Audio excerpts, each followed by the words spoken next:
Good morning, everybody. Welcome to the 2021 Houston-Galveston Area Council Housing Summit, Paths to Locally Driven Affordable Rental Housing. My name is Jeff Table, and I'm Director of Community and Environmental Planning here at H-GAC. I'd like to note that today's meeting is being recorded, and we encourage you all to ask questions of our speakers and panelists throughout the event today using the chat function of Zoom. And we'll have a chance to interject those into our panel discussions. And I'll also invite panelists, if you're amenable, if we didn't get to a question, but it's directed to you, you can respond in the chat as well. So we'll have the benefit of that conversation. Next slide, Sarah, please. I want to give you a little bit of background on the theme of today's workshop. Back in 2019, H-GAC conducted a series of listening sessions throughout the region with local elected officials, housing professionals, non-governmental organizations, advocacy groups, and others to really identify what are some of the major challenges our region is facing in terms of providing housing at all levels, and what can we do about them. The 8 major challenges that were identified, which really spanned from the heart of urban Houston out to some of our more rural counties, are listed there. But one thing that was true across all the counties and cities we talked with is the lack of affordable rental housing. This includes both single-family options, apartments, and other types of quarters that are available for rent. And so we're hoping that this year's housing forum will serve as a means of exchange of ideas to identify new opportunities to help address this challenge in our region. Next slide, please, Sarah. So the way we've divided our agenda today, we're going to hear a little overview about rental housing supply and demand in the context of affordability in this region. And we're going to hear a keynote speaker is going to talk a little bit about attainability of an affordable rental housing supply. And then we're going to break our panel discussions into 2 parts. And I think this is going to be an interesting approach. We're going to hear from 3 national perspectives on affordable rental housing. And then we're going to have a panel of local officials and experts react to what they've said and talk a little bit about how we could apply some of their knowledge and ideas or not to the issues we face in the region. So invite you all to have your questions in mind and issue them on the chat and really make this a conversation and exchange to help advance this issue in our region. So to kick us off today, to help us define affordability, I would like to introduce Dr. Claire Lozy. Dr. Lozy is an assistant research economist at the Texas Real Estate Research Center, and her research focuses broadly on modeling Texas housing markets with an emphasis on modeling housing affordability. So Dr. Lozy, if you would like to share your screen and begin your presentation, I'll turn the podium over to you. Great. Thank you so much, Jeff. I appreciate the very warm welcome, and I'm just delighted to be here with you all today. Thank you so much for having me, and I look forward to the conversation today. So I'll just be presenting a very brief overview. Just so you know, you do have a copy of the slides. I believe they were emailed to you. So I'll be moving pretty quickly, but happy to answer any questions. And please do remember that you have that copy of the slides if you'd like to study them a little more closely or look at something a little bit in more detail. So firstly, I'm just going to touch on renter demographics, and then we'll dive right into affordability. What do we mean by affordability? How do we measure it? And then lastly, what are the results of our models for rental housing affordability for our 2- and 4-person families? But first, let's just orient ourselves. So you guys are the experts. You're probably much more familiar than I am with the geography that you're serving. But just to kind of call us into focus, we of course know that Harris County is at the center of the Houston-Galveston Area Council, and then we have our 12 other counties surrounding it. So this is just an example of one of these slides on renter demographics. I'll just be touching on Austin County, but you have the other 12 counties in that deck of slides that was sent to you. So we have a population of about 30,000. We have a pretty low rental vacancy rate. That translates into pretty high demand. That translates favorably for rental housing demand. We see that the median rent is about $850. We have about a little over 1/3 of our families are married couples, and we do have a fairly high proportion of female heads of households without a spouse present, and then householders who are living alone. And then lastly, we can look at our household size. So about 20% of renter occupied households in Austin County are 2-person households, whereas about 30% are 4 or more person households. So that just provides us a little bit of context as we're reviewing affordability. Okay, so now let's dive right into defining affordability and discussing really what it means to us. So I'm going to make a bold claim that housing affordability is the most pressing issue that is currently facing our housing planners, policymakers, and nonprofits, AKA folks like you guys. You have probably heard this phrase, housing affordability, thrown around in the media, newspapers, different articles you've read. I'm sure it's at the forefront of your minds. But just so we're all on the same page, what do we mean by housing affordability? We're really referring to the relationship between either home price or rent, and then either family or household income. The difference between family and household income is simply that family income will only encapsulate those households in which the occupants are related to each other in some way, whereas household income is going to be representative of the entire number of households within a particular geography. So it'll capture everyone. So let's review our demand and supply side factors with respect to housing affordability. So on the one hand, we have things like demographics. So we're going to be concerned about population growth. What's the household composition like? What are trends in that area? i.e., are there a lot of single people? Are there more married couple families, et cetera? So we want to know, how households are forming and what that looks like. On the demand side, we're also going to be concerned about conditions in the labor market. So are people able to find jobs? Are they able to find high-paying jobs? What's the unemployment rate? How is taxation looking? And then we're also at more of a federal level going to be interested in changes in the cost of borrowing mortgage credit. What do we mean by that? Really just changes in the mortgage interest rate.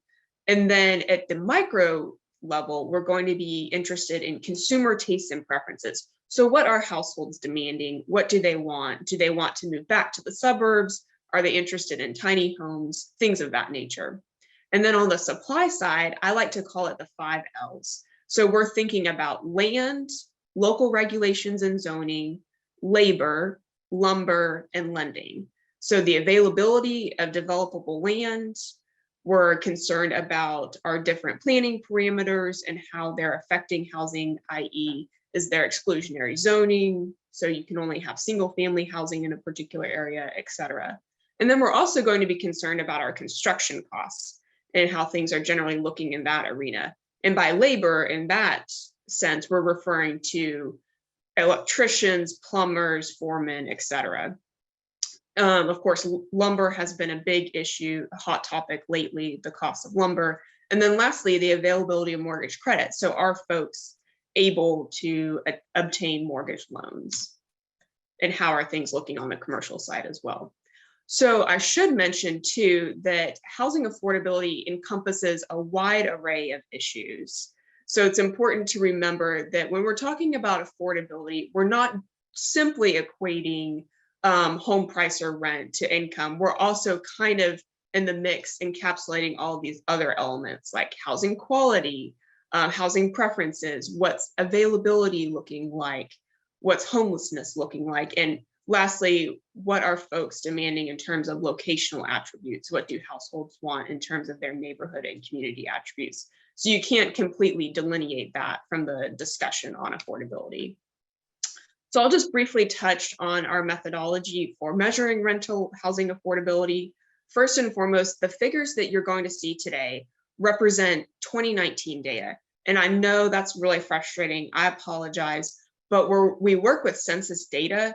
And the issue we're encountering is that because of the pandemic, the US Census Bureau is not releasing their 2020 data for another couple of months. So we're going to have to work with 2019 data for a little bit longer, but my apologies. And secondly, one of the assumptions that we're making is that households can afford to spend no more than 30% of their income on housing costs. What do we mean by housing costs? Really just rent and utilities. And this is the standard that is used and promulgated by the Department of Housing and Urban Development, or HUD, in its affordable rental housing programs. So that's why we chose to use this measure. There are some limitations with it. So we know that higher income households can generally afford to spend more than 30% of their income on housing costs, whereas our lower income households really may not even be able to spend 30% of their income on housing costs. So do keep in mind that there are some limitations.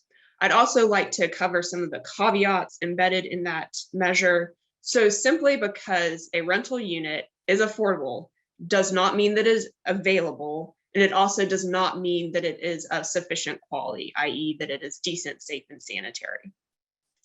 So we aren't necessarily accounting for housing quality, and we know that housing quality is generally a pretty big issue for lower income households. It's going to affect them at a much higher scale than it will our higher income households.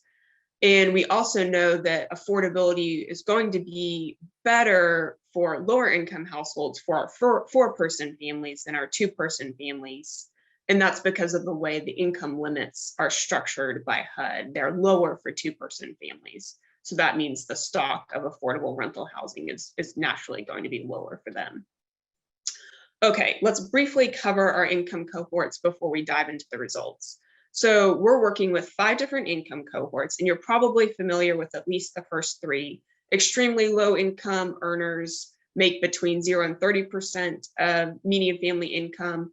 Very low income earners make between 31 and 50% of median family income. Low income households make between 51 and 80% of median family income.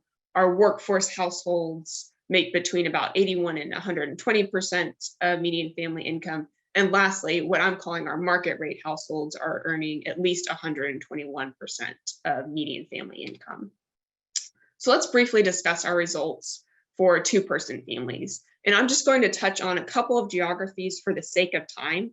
But again, please know that all of the results for the 13 counties are included in those slides. So let's look at Colorado County, one of our more rural counties. So what we're seeing here is in the second leftmost column, we have our range in family income for each income cohort. And then towards the middle, we're seeing the monthly rent affordable for that particular income cohort. So for example, extremely low income households in this county are earning between 0 and about $17,000, which translates into a monthly rent that is affordable between about 0 and $423. So our demand, the number of households, renter-occupied households within this particular income cohort actually outweighs the supply of rental units that is affordable to this particular income cohort. What does that mean? That means that there is actually an undersupply of affordable rental units for this income cohort. So we see the slight undersupply of about 4% for our lowest income earners. What is also a little bit interesting is that we see an undersupply of rental units affordable to our market rate households. And this is a consistent theme. And I just like to draw your attention here to the monthly rent that is affordable to our highest income earners. That's a pretty high figure. So naturally, we're going to see some undersupply just because there aren't going to be as many rental units that are supplied within that rent range. So keep in mind that the undersupply of housing for market rate households doesn't necessarily dictate, going out and building all of this really upscale housing. It just simply means that their income is more than sufficient to cover that 30% of rent. So moving to Fort Bend County, we see that there's actually undersupply for both our extremely low income and very low income cohorts. And then again, we're seeing that undersupply for market rate households. So what that means is that our extremely low income and very low income households are having to rent up, i.e. they are having to rent housing units that are beyond their price means or beyond their rent range. So they're spending more than 30% of their income on rent. They're having to rent units that are really affordable to the low income households. So within that, 11% bracket. And it means that our market rate households are quote unquote renting down, i.e. they're dipping into the supply of affordable rental housing to workforce households. So we have kind of that interchange happening. We see pretty similar trends in Galveston County, again, undersupply for our extremely low income and then our market rate households. In Harris County, like in Fort Bend County, we see undersupply for both extremely low income and very low income households, again, indicating that they're having to spend more than is reasonably affordable to them on rent, i.e. they're dipping into this supply affordable to low income households. And then lastly, looking at Montgomery County, again, a trend similar to Fort Bend and Harris counties, in that we are seeing an undersupply of affordable rental housing to our extremely low income and then very low income households. Okay, let's lastly touch on the results of the model for 4-person families. So in our rural county of Colorado County, we're seeing undersupply in affordable rental housing for workforce and market rate households. Again, keeping in mind the monthly rent ranges affordable to these households. And as I discussed earlier, you might remember that with 4-person families, it's more natural to see an undersupply with our higher income cohorts, simply because the income figures for 4-person families are higher than they are for 2-person families. So that means that 4-person families can afford to spend more on rent than 2-person families. And since they can afford to spend more on rent, that kind of pushes the affordable rent range for workforce and market rate households fairly high. There just aren't going to be as many housing units in that range. In Fort Bend County, we see a trend similar to what we saw for our 2-person families, again, looking at that undersupply for extremely low income and very low income households. With Galveston County, we're seeing an undersupply of affordable rental housing for extremely low income households and then workforce and market rate households. Again, keeping in mind that rent range, you're just not going to be seeing that many rental units, above $2,000. In Harris County, we see an undersupply for extremely low income households, and that's a pretty large, pretty significant undersupply. That magnitude is pretty stark. And then lastly, for Montgomery County, we're seeing an undersupply, again, for our extremely low income households and then our market rate households. So with all of that being said, I am more than happy to discuss with any of you all personally or just in our group discussion, the results of the model, your thoughts, etc. I really appreciate your time today. And now I'll be turning it back over to Jeff. Thanks so much, guys. Thank you so much, Dr. Lozy. You should have gotten a link to your excellent presentation with the data for all the other H-GAC counties in there. We're going to move the program along, but I would encourage you, if you have some questions for Dr. Lozy or questions about the slides that we didn't see today, to go ahead and enter those in the chat. But for now, I would like to introduce our next speaker, who is Christopher Ptomey. He is the executive director of the Urban Land Institute's Terwilliger Center for Housing, where he leads the implementation of the center's mission-driven activities. And specifically, Those include advancing policies that will increase the supply of housing, especially for lower and moderate income households. He has previously served as the federal liaison for the Texas Department of Housing and Community Affairs. And so it gives me great pleasure to give you Mr. Christopher Ptomey. Christopher, you have the floor. Thank you, Jeff, and thanks everyone for the invitation to be with you today. It's really a great pleasure to be with you. I only wish that I could be there in person, and hopefully we can do that again, or do that at some point sometime soon. But very pleased to be with you virtually today, joining from Roanoke, Virginia.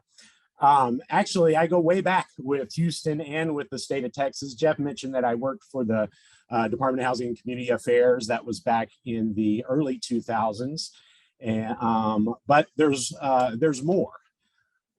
Let's see here.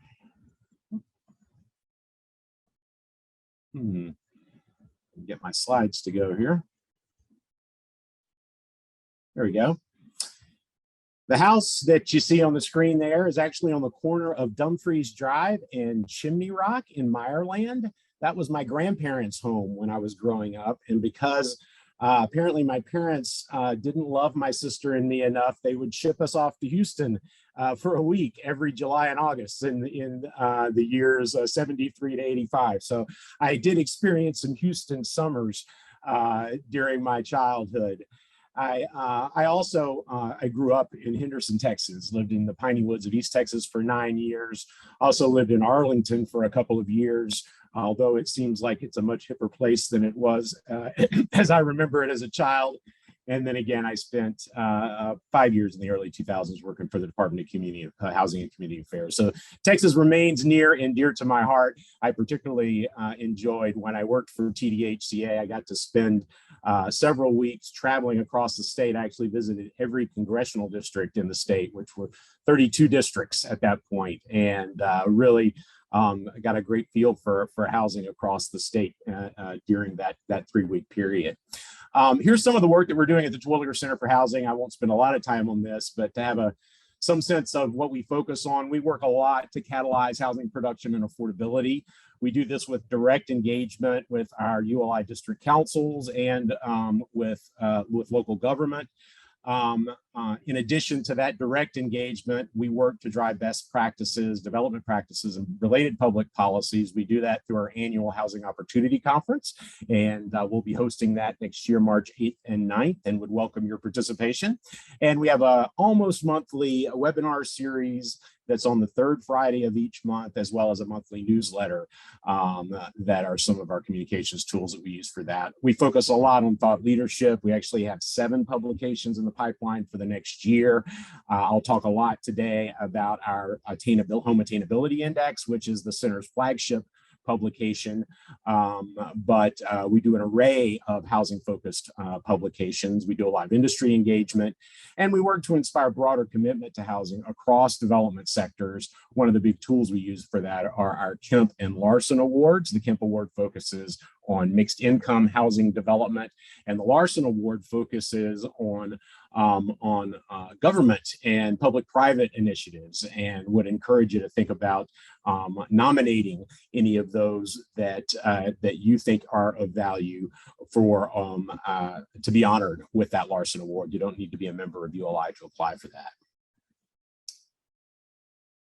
Our agenda today, I want to talk a little bit about, again, our Attainability Index, and I'll give a national overview first and then provide some regional data and comparisons, talk a little bit about health, housing, and COVID, and then focus on some findings from a recent report that we released on low density rental development trends, and particularly single-family purpose-built rental development. But we'll start with our Home Attainability Index. Again, this is the center's flagship publication. And the purpose of it is really to provide a high-level snapshot of how well a market is serving the people who live there. We want to look at gaps in attainability. We want to provide better context for markets and for the conversations that are happening around advancing production and affordability in local markets. And we want to enable national and regional comparisons that can inform production policy and financing decisions as well. And I just call your attention to to the link at the bottom of the screen, and I have shared my presentation, so I hope that that you'll keep that with you as well. That's a link to our Terwilliger Center, and you can see all of the reports and a lot of the information that I'll reference by going to that site.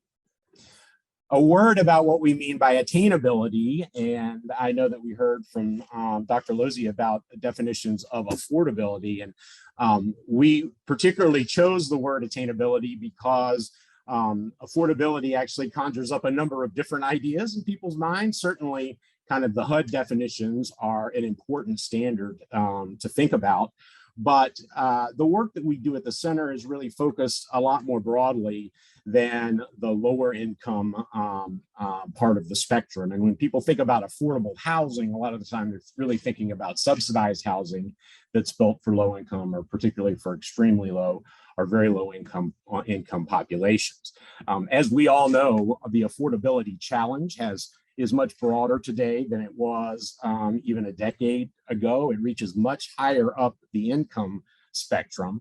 And so what we're trying to do is really provide a broader perspective on how well a market is providing housing options for the people who live and work there. I guess another aspect of that is most of our members at ULI are working in the market rate space. They're not working with subsidy. And a lot of what we try to do at the center is to help market rate developers develop units that can be affordable at lower income levels. So drive deeper down into those workforce and lower income levels. Some other goals of this year's Attainability Index.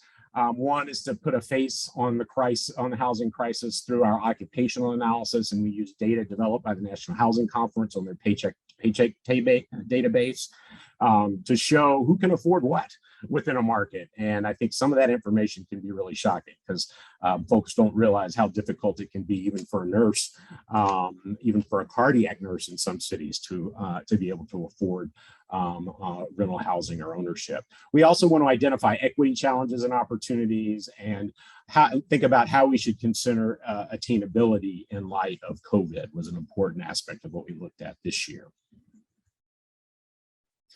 And a word about our cities and metrics. We look at the 100 largest regions. I think a drawback of our approach is that we're focused on the metropolitan statistical areas, on MSAs, understanding that housing policy is not made at the MSA level, and that housing challenges are much more house to house and neighborhood to neighborhood.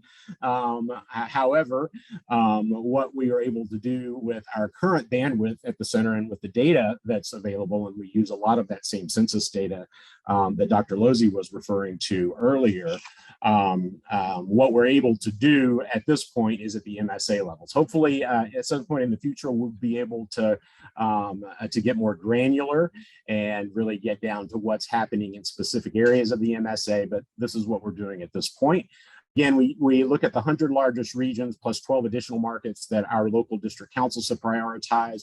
We have 30 housing and equity metrics that address overall affordability, homeownership attainability, rental attainability, neighborhood opportunity and access, which is where our equity measures are, and housing production, which is really, we think, a core driver of the affordability and attainability challenges that we see today.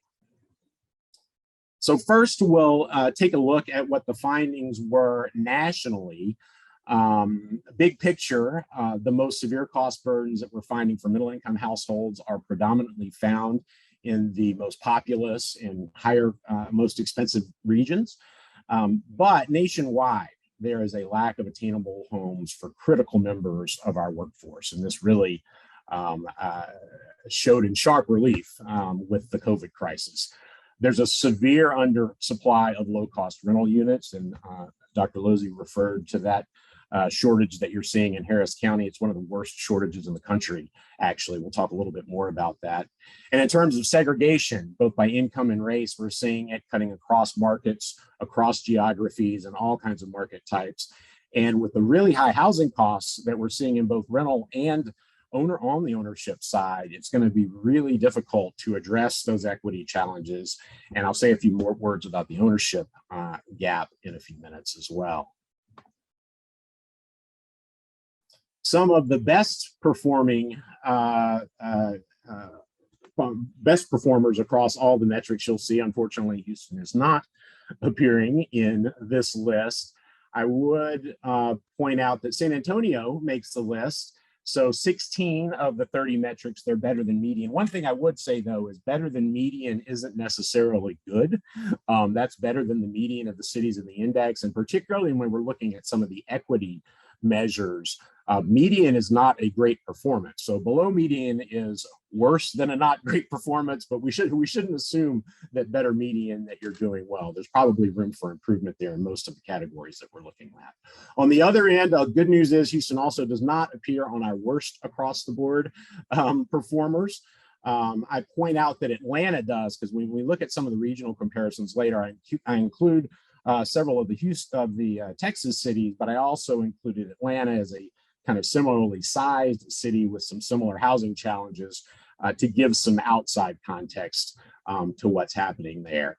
And Atlanta only performed better than median on 7. I think both Austin and Houston did better on 8 of the metrics. And just barely on a couple of them. Not on the list of the worst, but still a lot of challenges to be faced in the region. So looking specifically at the Houston Woodlands Sugarland MSA, again, it's among the worst performers on at 30% AMI, the median income for affordable and available rental units. It's just out of the bottom 10, which includes Austin, Colorado Springs, Las Vegas, Madison, Wisconsin, Phoenix, Riverside, California, and a few Florida cities. Interestingly, there are a lot of stereotypically higher cost markets. New York City comes to mind that are substantially better than Houston at 30% AMI. This probably relates to historical investment in public housing, which has been done much more in those markets. And actually, you don't see better overall affordability and attainability in those markets, but you do see it better in some of those places at the 30% level, probably because of those investments that have been made over time. Slightly over the median number of affordable and available units at 100% AMI, and that's good news that there's relative balance there. In the context of regional wages, better overall attainability than you're seeing in Dallas and Austin, but not as well as San Antonio, and as you'll see in a minute, fairly on par with some of the challenges that they're seeing in Atlanta. So this is a look at overall affordability, and there are 2 columns for each city, and they're in alphabetical order left to right. Houston is the 4th column, the 4th set of columns there. So it's Atlanta, Austin, Dallas, Houston, San Antonio. The dark green columns represent severe cost burden. So these are households that are paying more than half of their income for their housing at the $35,000 to $50,000 income level. And the light green bar is at the $50,000 to $75,000 income level. And as you can see, Houston's about on par with where Atlanta and Dallas are, performing better than Austin, particularly at the $35,000 to $50,000 income level, but worse than San Antonio, again, particularly at that $35,000 to $50,000 income level. On the home ownership attainability side, the dark bar represents affordability for a 4-person family at 80%, and the light bar is at 120% of median income. And higher is better here. You'll see Houston is outperforming Atlanta in the first column and Austin in the second at 80%, but Austin is outperforming Houston at the 120% of median income level. And Houston's lagging Dallas and San Antonio at both levels.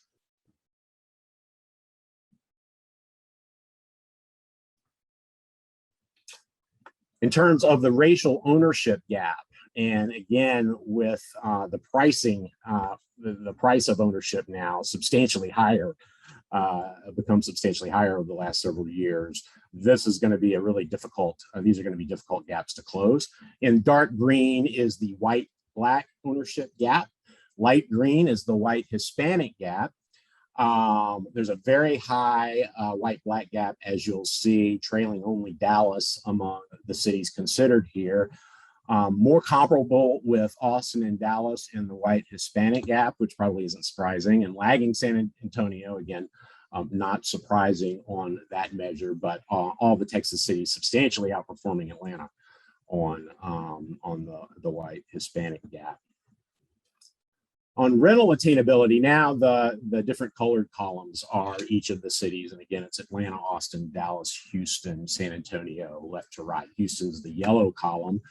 And this is affordable and available rental units on the left side at 30% of median income and on the right at 80%. Things look fairly good on the right at 80%. Most cities are performing fairly well. Either slightly oversupplying or a slight oversupply or undersupply at the 80% level. But if you look at the 30% level, it's serious challenges that you see. Only your neighbors to the northwest in Austin are performing worse at the 30% level, and you see Atlanta and San Antonio are performing much better.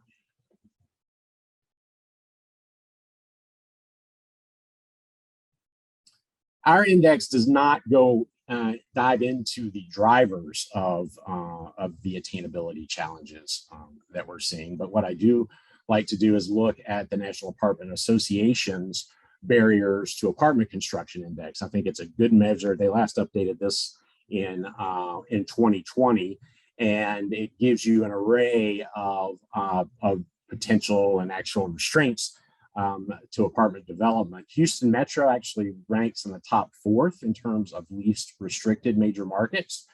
And sustained apartment demand also ranks in the top 10% of markets. But it scores about the median among the 29 or 30 markets that the NEA considers in the survey. Survey respondents cite general land availability is the greatest barrier, followed by affordable housing requirements, and specifically they identify lack of density bonuses as a challenge, as well as rising construction costs, which we're seeing everywhere, of course, and specifically the land cost challenges. Environmental issues are tied primarily to flood zone restrictions, and the political complexity you see in the last column tends to be driven by a lack of general plan updates, what the survey respondents indicated. And other typical metro barriers characterized as community involvement, infrastructure, and entitlement processes are below index average and really comparatively low for all markets. So overall, it's a fairly advantageous context for housing development when compared with other top markets. I wanted to say a few words about housing health in the COVID crisis. I will say our report came out 6 months ago. I think we know a lot more probably today, not probably, definitely today, about this relationship than we did then, but I will just say a few words about the work that we did. It's a high-level overview of the research that existed at the time of release. So again, 6 months ago, we looked at health-related components of the index and the nexus with the core issue of attainability and equity. And we look at the relative attainability of housing types for some of the workers who were most significantly impacted by the crisis and the pandemic and the related housing crisis, particularly on the lower income side of the scale. And included a discussion of implications for policy and practice. And again, we didn't know a lot at the time it was released. It was very difficult for us to really get to the core issue of how housing choice was impacted by COVID. What we did know, which is not a surprise to anyone, we know that there's there's been a K-shaped recovery. And there are many folks, it really depends on income, what your housing choices were. We saw lots of people who were no longer tied to their offices, moving to different direct geographies or moving from urban to suburban locations within a geography, while folks on the lower income end of the scale were more likely to have their jobs impacted, first of all, and secondly, had less resources and opportunity available to make any kind of different choice than the housing that they were already living in. So we know that income was the primary consideration there, but at the time of release, we didn't have a great deal more information. I think what we were expecting to see were our we did see that pre-existing conditions matter, and not just from a health standpoint, but from a housing standpoint as well. Where you're living and how much you're paying for your housing becomes very important if your income is at risk and may be interrupted. Low-income renters and lower-wage occupations obviously were hit harder. Lack of savings contributed to a lot of vulnerability that we've seen on the housing side, and we're still going to see how that fully comes to fruition through with evictions that we expect to start seeing soon. And finally, racial and ethnic minorities were disproportionately impacted, as were lower-income households throughout the crisis. Finally, I want to talk a little bit about low-density rental development. This is a rapidly increasing area of purpose-built single-family rentals. Lots of growth over the last decade, lots of different product types, locations, and strategies. And so working with RCLCO, we set out here to codify some of the language around the market and product types and identify some of the different originating characteristics that we're seeing. And a lot of this is particularly relevant in Texas, Sunbelt areas, as well as the West and in Florida are the locations where we're seeing a lot of this. From a historical standpoint, traditionally, single-family rentals have been primarily owned and operated by small-scale investors. That still accounts for about 97% of the existing inventory. So though we're seeing rapid growth in this purpose-built for rent development, it's still a relatively small overall share of the market. Institutional investors did begin aggregating scattered site portfolios following the housing crisis and the Great Recession. So we saw groups like Invitation Homes and Blackstone, American Homes for Rent, Tricon American, that were, again, aggregating scattered site homes. I think at this point, low inventory has created scalability challenges. And I think we also saw some limitations to the model in terms of management challenges, difficult to provide amenities to scattered sites, kind of basic maintenance and upkeep is much more difficult on a scattered site basis. And I think that's some of the reason that we're seeing a lot more activity now on the purpose-built development side. And that's what you see on the left hand of the screen here. We've seen that the competitive landscape for institutionalized single-family rental, it continues to evolve very rapidly. More and more companies are entering this asset class every day. Again, there's lots of strategies, product types, positioning, many locations. We know of more than 60 developers or operators nationwide. When we released the report as of June, there are probably another 10 or 15 since then. We're seeing entrants almost every day. And we're seeing lots of individual investors interested in getting involved in this newer area of the market as well. Talk a moment just about some of the drivers, and I think demographics are a very important piece of this. And there's significant population growth in the 30 to 49 segment that we're expecting over the next 10 years. This is as the millennial cohort continues to mature and progress into prime family formation ages. I'd encourage you to look back. The Terwilliger Center released a report on family renter housing in 2020 that really identified this as a growing area of demand. And there hadn't been a whole lot of production of 3-bedroom and larger units for rent since the 1980s, when there was a lot of garden style development. So lots of need and opportunity being driven on the demographic side. Development patterns are also driving this. And part of this was development that happened in response to the oversupply of single-family homes during the subprime lending crisis, as well as the concentration of millennials in their pre-family years, who were really showing a strong preference for urban, amenitized, professionally managed property. So a lot of development was focused on that sector, and not as much done for the family-sized units. Expensive ownership is also an important driver. From 85 to 2000, it cost about 4 times the median income to purchase a home. It's about 5.6 times median income nationally today to become a homeowner. It's still not quite as high as at the top of the housing bubble, but it's not that far before we get there. But what it means is that there are a lot of folks who may have been able to afford a home 15 or 20 years ago who are not at an income level in today's market where they're able to become homeowners, and it's driving demand on the rental side and for more of these single family type rental models. I think a lot of those millennials who did show an earlier preference for the urban properties also liked many of the amenities and the professional management that they saw in those properties. And I think that's driving some of this purpose-built single family rental as well, as they can get the advantages both of ownership with a little bit larger unit and a larger lot size and a fenced backyard, but they can also have some of those amenities and benefits of professional management as well. Talk a few minutes about the typologies. The first that we talk about in the report is horizontal multifamily or horizontal apartments. Lots of similarities to vertical multifamily properties or stacked properties, including unit sizes, location, zoning, bedroom types, and amenities, but they lack stacked units. You see more of the 3-bedroom units than in the more traditional multifamily communities.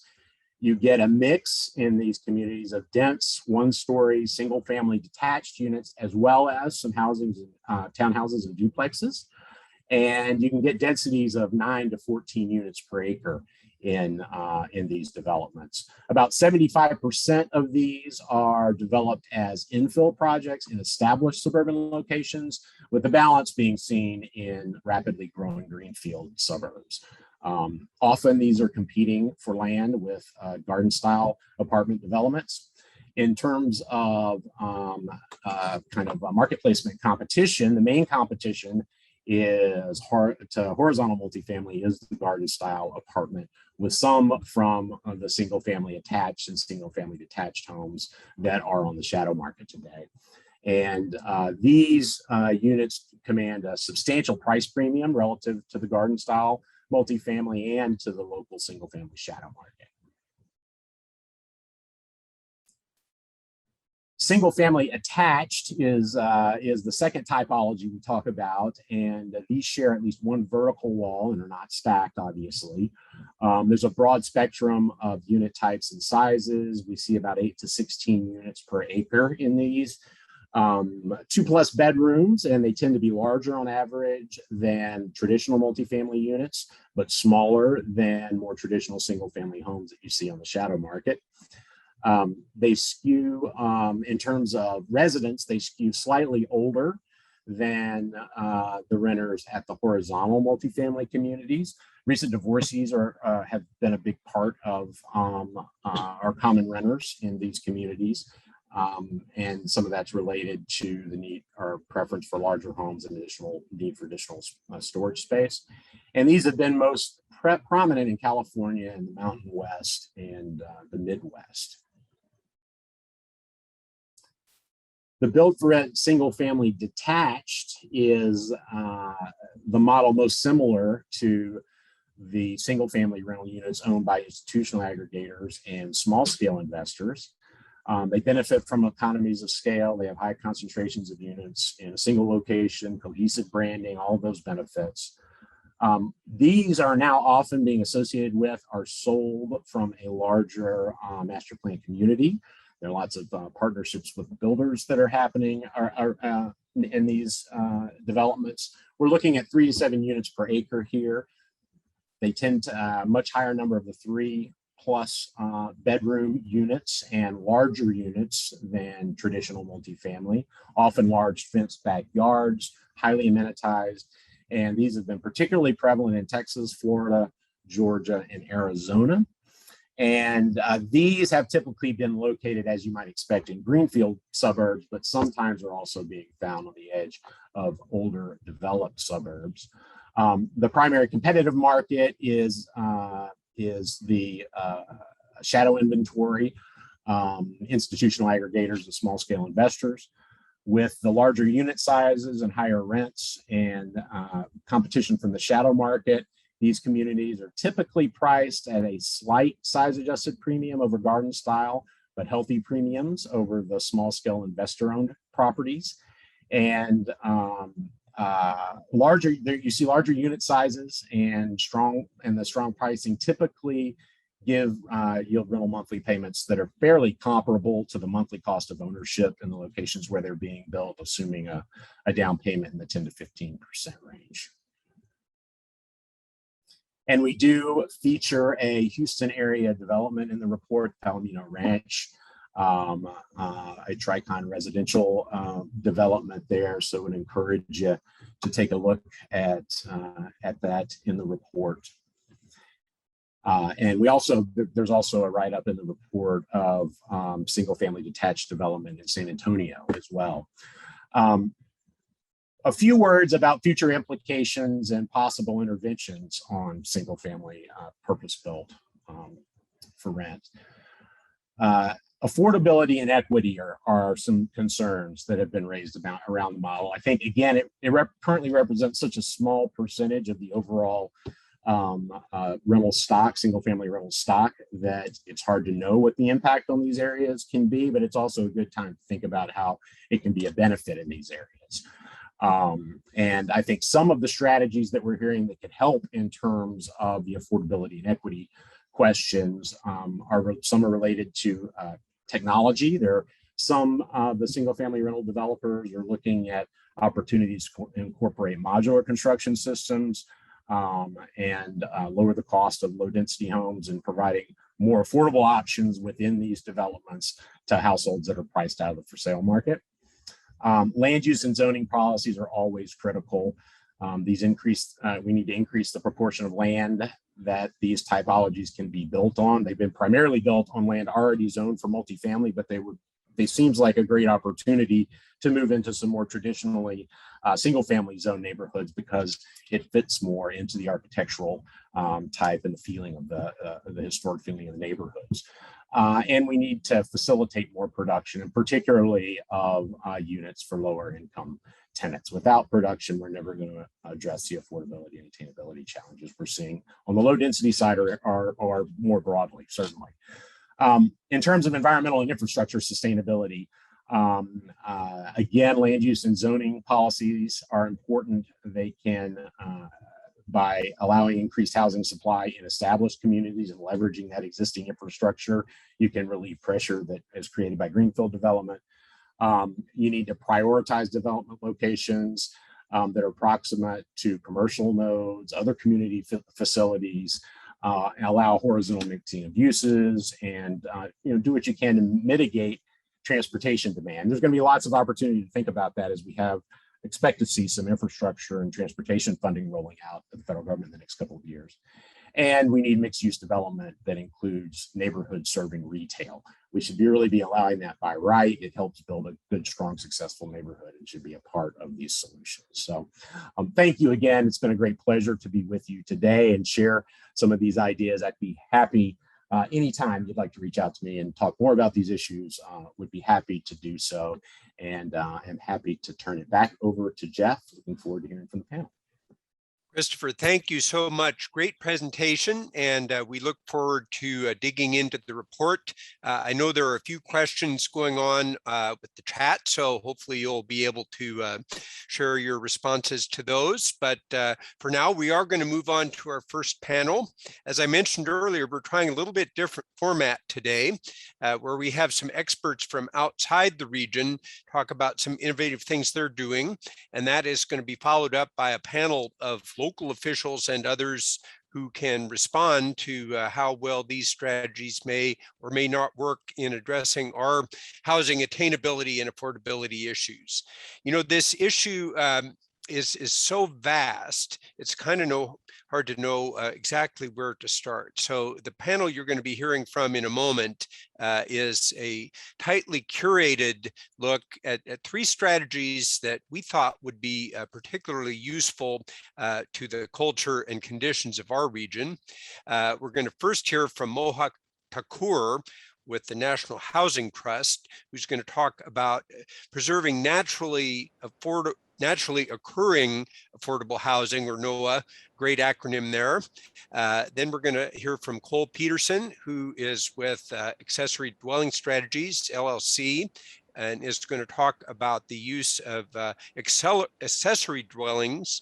He'll define that on addressing and alleviating some of the demand for rental housing without creating new multifamily properties. And then finally, we're going to hear from Monty Anderson, who is a member of the Incremental Development Alliance. He's going to talk about some of the successes he and other Alliance members have achieved in terms of building affordable housing, really without government subsidy, just getting it all back into the private sector and very locally driven. And we picked those three because we thought they would be of interest, particularly to the H-GAC region.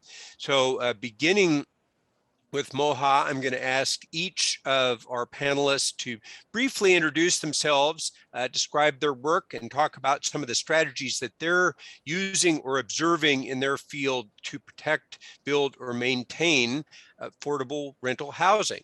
So Moha, we'll give you the first crack at that question. Sure. Thank you, Jeff. And also, firstly, thank you to H-GAC for the invitation. I'm really pleased to join you all this morning, as well as my fellow speakers and co-panelists. And also to those of you who are in the Houston area, I hope that you, your friends and family are all keeping well in the aftermath of Hurricane Nicholas too. So as Jeff mentioned, my name is Moha Thakur. I'm the Public Policy Manager at the National Housing Trust. The National Housing Trust is a national nonprofit committed to the creation and preservation of affordable housing. We mostly focus on ensuring that privately owned rental housing remains affordable and sustainable over time. We as an organization are pretty uniquely positioned in our work. We use the tools of real estate development, rehabilitation, finance through our in-house CDFI, as well as policy advocacy in conjunction with various sustainability practices. Through this, we are responsible for saving more than 36,000 affordable homes in all 50 states around the country and the District of Columbia, where we're based, leveraging more than $1.3 billion in financing. And actually, through our real estate development work, we've actually added and preserved 3 naturally occurring affordable housing properties in our portfolio that currently stands at about 35 properties. So in my role specifically, I support our state and local policy work, coupling that with our on-the-ground experience with successful, cost-effective, and replicable preservation solutions from around the country. That with policy knowledge, so research and data analysis, that allows us to tailor these policies to best meet the needs of these individual communities. So through our advisory services work, I will normally engage with local jurisdictions. That can be at the city, county, or state level, and either with public, private, or nonprofit partners to provide recommendations based on best practices from around the country. So to give you sort of a sense of what that sort of looks like, it can really vary. So for example, right now I'm currently working on a project with a state housing finance agency to analyze their qualified allocation plan and focus on certain priorities to ensure that they're getting the outcomes that they expect or want with their housing credits. We've also done work with the cities of San Diego, in California, to also locally here in the DC metro area to develop housing policy frameworks to preserve existing subsidized as well as naturally occurring affordable housing. So I think, to answer Jeff's second question, to sort of briefly talk about sort of these strategies or approaches that I've observed in my work.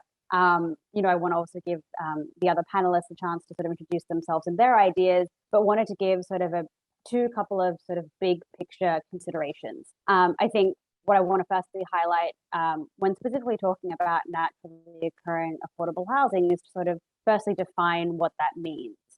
So I think a lot of different jurisdictions, individuals, organizations have different working definitions or an understanding of what that means. I think Claire sort of touched on this in her presentation, talking about these various income bands and what we're thinking about when we think about affordability. So these area median incomes can really vary from either 30% to 120% when we're thinking about affordable housing. And that really depends on your locality and how you will consider what is actually affordable housing. I think the second thing is also even thinking about just the name itself. Are you calling it naturally occurring affordable housing? unassisted affordable housing, unsubsidized affordable housing. Those are also really important just to get everyone on the same page. And I think secondly, and equally as important, is also the universe of properties you have there. So I think some cities and jurisdictions I've seen in my work have a very formal database, where they've gathered information from CoStar or have their own sort of network of here are the number of properties we're looking at. And I think knowing that is really important as you then can think about what those next steps look like. What are your priorities? What properties are you trying to preserve? What does that look like? And so I think at least with those two in your back pocket, any organization or jurisdiction, I think can start to think about more specific strategies or approaches to, specifically focus on preservation of these types of housing. So I think with that, maybe to whet your palate, I'll pass it on to my co-panelists. Great, thank you. And I'm going to follow up on one of those when we get to the individual questions, but we'll go next to Cole Peterson. Hey, thanks for having me. So my name is Cole Peterson. I do ADU education advocacy consulting work and policy work locally and statewide and nationally, based in Portland, Oregon, and I've been doing so for about 10 years. I'm not going to do a really long introduction here, but I'll give a couple points. I'll first define accessory dwelling units. ADUs are secondary housing units on single family lots generally. That definition is morphing over time in a good way, but that's basically what we're talking about. In-law suites, mother-in-law units, backyard cottages, yada, yada, yada. There's 60 something synonyms. All right, so on the affordability question, I think this is a really interesting topic and one of the drivers of a lot of the interest more recently within the ADU movement. It's not the sole driver, right? ADUs solve for all of these different problems: climate change, wealth creation, and infill housing, and a whole lot of other things. But on the affordability question, which is a dominant part of the conversation, ADUs are just, to use the parlance that Moha was using, they're kind of unsubsidized, I would say naturally occurring affordable housing, in the sense that they're not regulated forms of affordable housing, but they nonetheless are seeming to solve for the issues that are conventionally thought of in these conversations about affordable housing. For example, in 3 studies, one in Portland, one in East Bay, California, and one in Edmonton, Alberta, Canada, the surveys of existing permitted ADUs and unpermitted ADUs as well have shown to create, in Portland's case, 13% of them were used for zero rent, 5% were rented at an extremely or ultra low rent. In East Bay, California, 17% of the ADU surveys were rented at $0 per month. These were informal ADUs, notably. That is not permitted ADUs. So that's a different topic. Informal ADUs are not a bad thing if you're interested in solving affordable housing, because they're doing it better than anything else. In Edmonton, Alberta, Canada study showed the same thing, that ADUs are actually, without any governmental intervention whatsoever, they're already solving these problems that everybody says they want to solve.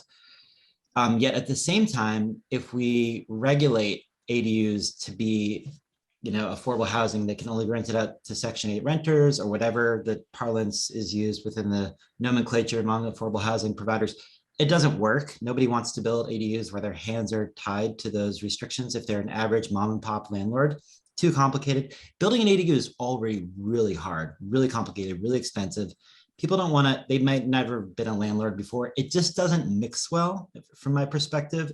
At least the evidence appears to show that nobody wants to build regulated ADUs on their property. There's been a lot of programs that have experimented with that, where governments will offer loans at really low interest rates if they will build an ADU that they will rent out to a Section 8 renter for 10 years. Doesn't work, just doesn't work. At the same time, the regulations for ADUs are so bad in most of the country. That is like 95% of the country had really bad ADU regulations. So from my vantage, my general interest with ADUs is like, let her rip. Like, let's get more ADUs built. If we want to solve affordable housing, let's let the market do it. What a concept. Right now, we're not, because we have really bad AD regulations in most of the country, with the exception of like California, Oregon, and like Seattle. And, actually Austin has pretty good AD regulations as well. But for the most part, like the entire East Coast and, probably most of Texas does not have good, what I would call good AD regulations. And there's a lot of basic stuff. We're talking about off-street parking requirements, owner occupancy requirements, conditional land use processes, size limitations on how big the AD can be, that are really restrictive, and a whole lot of other things. So I'll kind of leave it at that, Jeff, and just we'll move on from there. But yeah, thanks. Great. And a great segue, I think, to Monty. So Monty, tell us a little bit about your work and the Incremental Development Alliance. Okay. Yeah, I'm Monty Anderson, and I am from Southern Dallas County. It's the have-nots side of Dallas. So we've been used to, low-income housing and, empowerment of entrepreneurs and those kind of things for many years. 30 years ago, I made a commitment. I started off as a community activist for better neighborhoods and became a real estate agent to try to bring good things to town. And out of pure desperation, over time, became a small scale developer, because I felt like getting any good development, coming to our area, we were getting lots of big developers come in, taking advantage of the communities and taking all the money and taking it out. And so over the years, we became a full service company doing, management, leasing, brokerage, financing and ownership of our own projects. And we've done everything from theaters like the Texas Theater, where Oswald was captured, after he shot President Kennedy, to hotels, to affordable housing, and very much prevalent today. We're very much involved in homeless housing and the housing the mentally ill home. We're calling it unhoused, the mentally ill unhoused these days. 5 years ago in 2015, a couple of guys and I got together and started the Incremental Development Alliance right here in Duncanville, Texas, which is a suburb of Dallas, with the goal of creating 1,000 small developers around the country, local developers who could do this kind of boutique work. They talked about, this local work, this kind of boutique work that the big companies just can't even understand. So the, big developer just can't understand how to do this kind of work. Our company, Options Real Estate in Dallas, is 30 years, nearly 30 years old this October, next month. And we're much like a community development corporation. We really are, except we're for profit. So the big thing that we've been able to do is figure out how to do things without subsidy and without government interference as little as possible. And I think going forward in the future, that spreading out affordable and workforce housing into the neighborhoods, into the retail districts, in small sections where you don't put all the low income or in one place, or all the homeless in one place, is really important.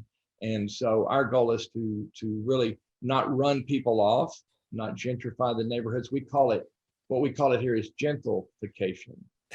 Everything has to change, but not to run people off, not to gentrify the neighborhoods, but try to lift the neighborhoods up from the bottom. And we feel like the more that we can lift the bottom up, the more space there is for people below the zero line, to come in.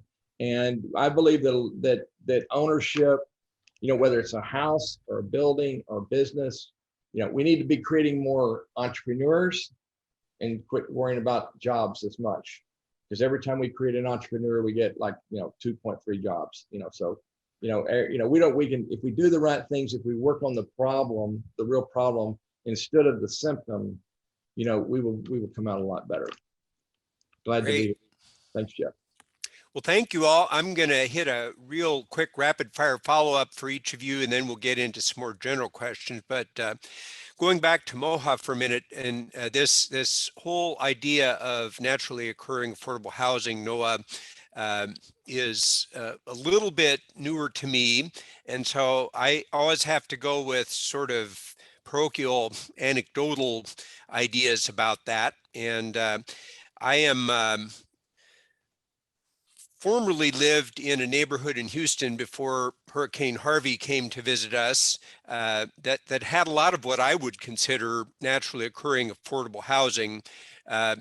It was housing maybe built back in the 60s, 70s, or 80s, pretty nicely maintained apartment units.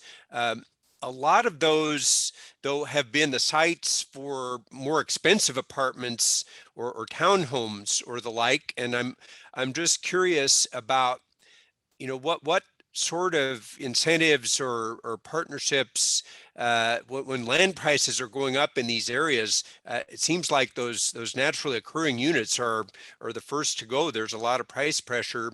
What do you see as the way in to maybe getting some more of those properties to be maintained in their current state and their current cost structure?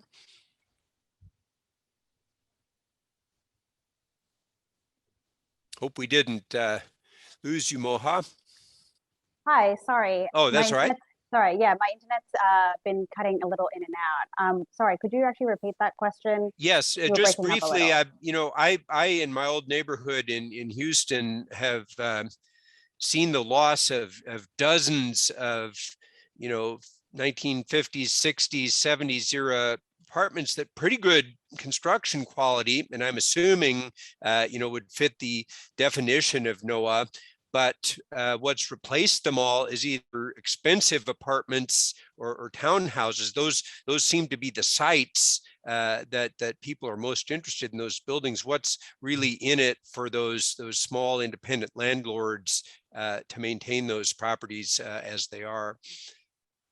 Yeah, I think that, there are a number of tools that you can use as a jurisdiction, I think off the top of my head, to sort of preserve those existing units from being sold, first of all, to these value add developers.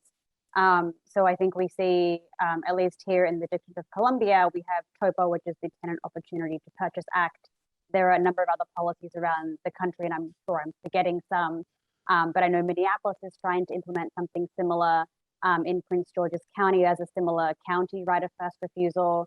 DC also has the district opportunity. San Francisco actually, in the last few years, introduced the Community Opportunity to Purchase Act. So I think those sorts of policies that allow for either a right to first right to purchase, first right of refusal, or to offer. I think policies that can be implemented to sort of stop these sales from actually going through, because the existing tenants are then able to have the right to actually purchase these properties and remain where they are. So I think, if Jeff, you're talking about these buildings that are, the bones are still really good and can be preserved as affordable housing where they are, rather than being demolished and built as these, I guess, much nicer, maybe Class A amenity-rich apartments. That's sort of one tool that can sort of help the current owner, the current tenants, like, remain where they are. I think, on the flip side, thinking about the actual landlords as well, those owners of those buildings that are thinking of selling these buildings, I think we also see a number of similar policies that have been put in place, or programs by local jurisdictions, to actually incentivize them to maybe retain those buildings, but also invest in maintaining them as sort of, decent, safe, and sanitary housing, and also as affordable. And so we have a few programs I know that I've looked into. DC has a small buildings program. There's also, in Minneapolis, they have a 4D statewide sort of property tax abatement. So those sorts of policies will provide an owner with some, upfront funding to do sort of more major capital repairs. But then it also then requires an owner to have sort of a small, short-term, maybe 5 or 10 year sort of affordability covenant placed on the property. So therefore, you're seeing these owners wanting to actually invest in maintaining the quality of that housing, and are sort of getting something out of it. They're getting this funding from a local jurisdiction, and often that is in return for maintaining some level of affordability. So I think, there are policies that can be implemented on sort of both sides of the coin, whether it's pushing the owners to retain that property and sort of invest in it and make sure that it is still safe, sanitary, and decent housing, but then also on the tenant side, implementing these policies where the existing tenants, or whether it's the local jurisdiction, or even sometimes a developer who is more mission oriented to preserve that affordable housing, is able to have the first right to actually access that housing and maintain it as it is. Great, thank you. Question for Cole. First of all, I will just share that the second place my wife and I lived when we moved to Houston was an accessory dwelling unit. And we have a number of those grandfathered in Houston, mostly in the garage apartment class, I guess you would call them. And I was really excited and inspired by your enthusiasm about it's time to let it rip. But I want to know, is there any particular market, in other words, who lives in ADUs? Family members that are aging, college students, everybody? What are you seeing in terms of the trends of who the renters are who are actually living in ADUs across the country? So, trivia question for you, Jeff. Why are there so many above the garage ADUs in Houston? I don't know the answer to that, but I'm betting there's somebody in the audience who would be able to fill that in, or do you know? I know. And the answer is because of off-street parking requirements. Because if you have off-street parking requirements, that's where you have to build an ADU. Not to say it's a bad form of ADU, but it's like you don't see as many of those in areas that don't have off-street parking requirements. Got it. So that's why. That's my theory.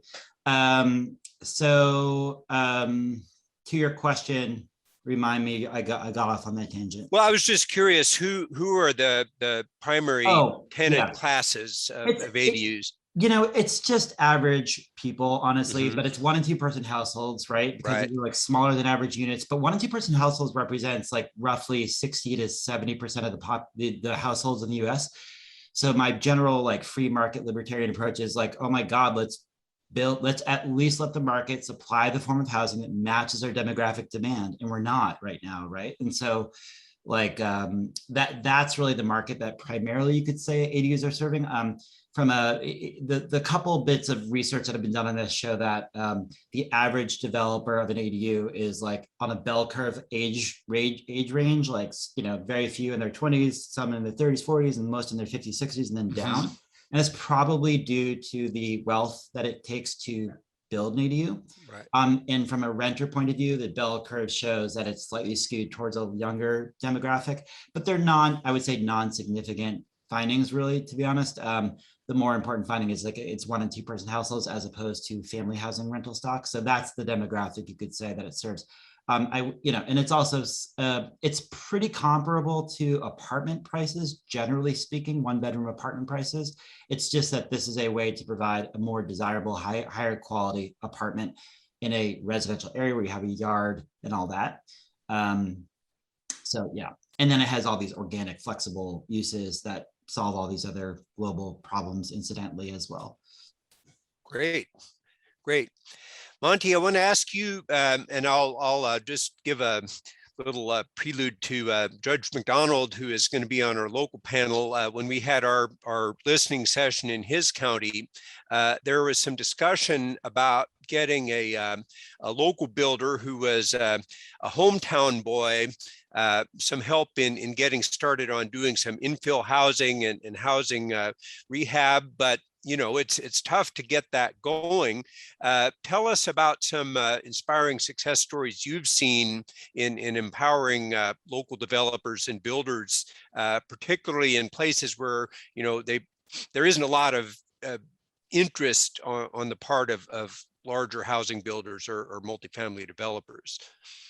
Some of the work, of course, in Southern Dallas County, in the early days, I say early days for my career 30 years ago, we had no one coming down here except people that were subsidized, except developers for big, bulky things that were subsidized.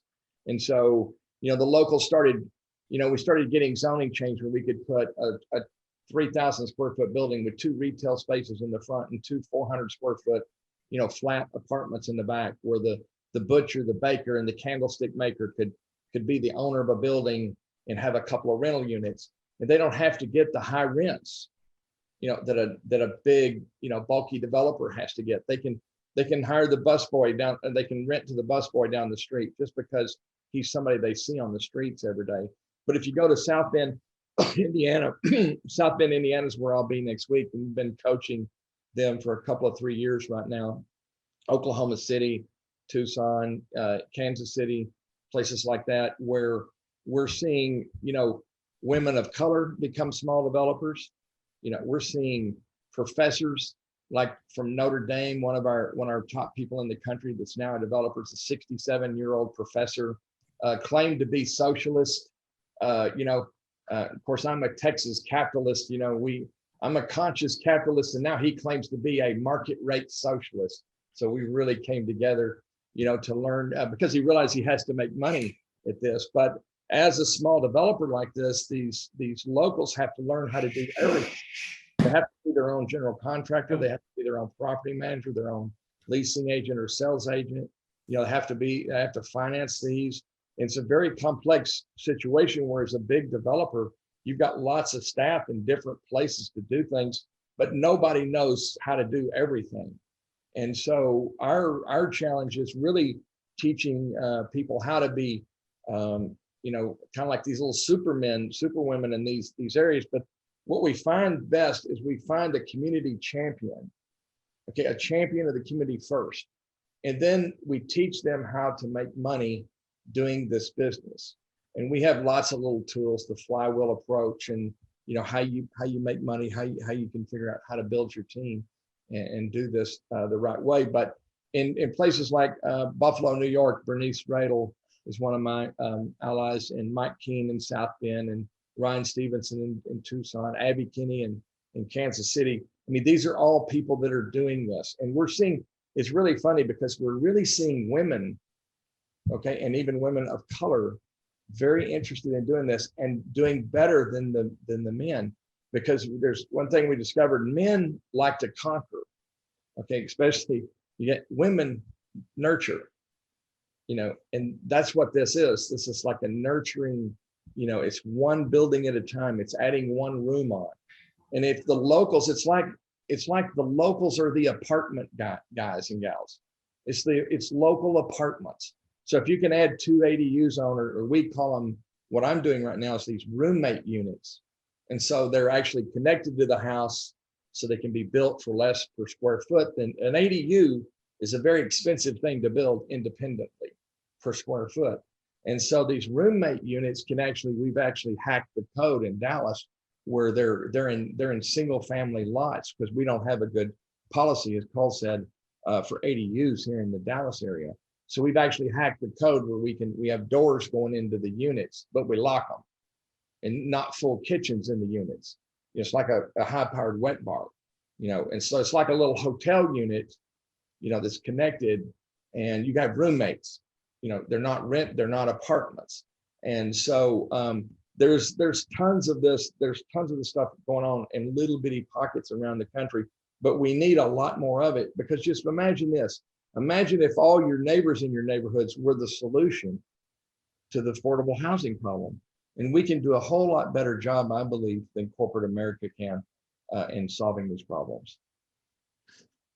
Jeff, do you mind if I jump in just quickly on what Please. Monty was talking about? I think one thing I would want to add, just to emphasize the importance of sort of building this local development base, and also, a women minority, or even like veteran development base.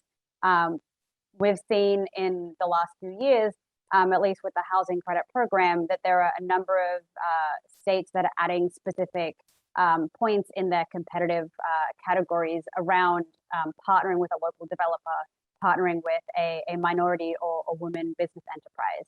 And I think that is, to Monty's point, something that's really important. And, I think people often don't give a state qualified allocation plan the credit it's due. It's an incredibly powerful policy document.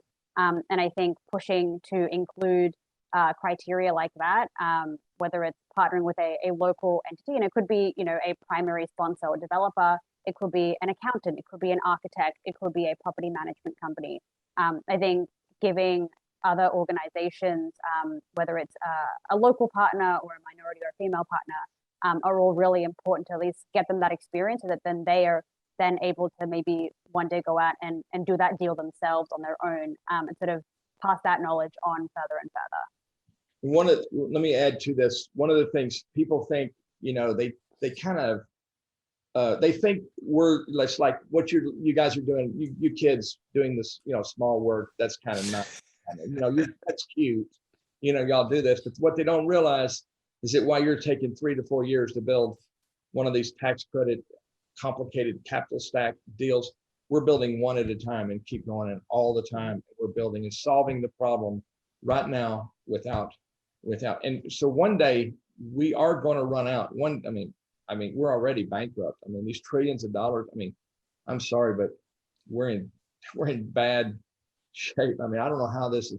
The inflation's going to just take off so high that it's going to have to be a local solved problem. So the people that are doing this work are really the key to this country really having the kind of housing we're talking about.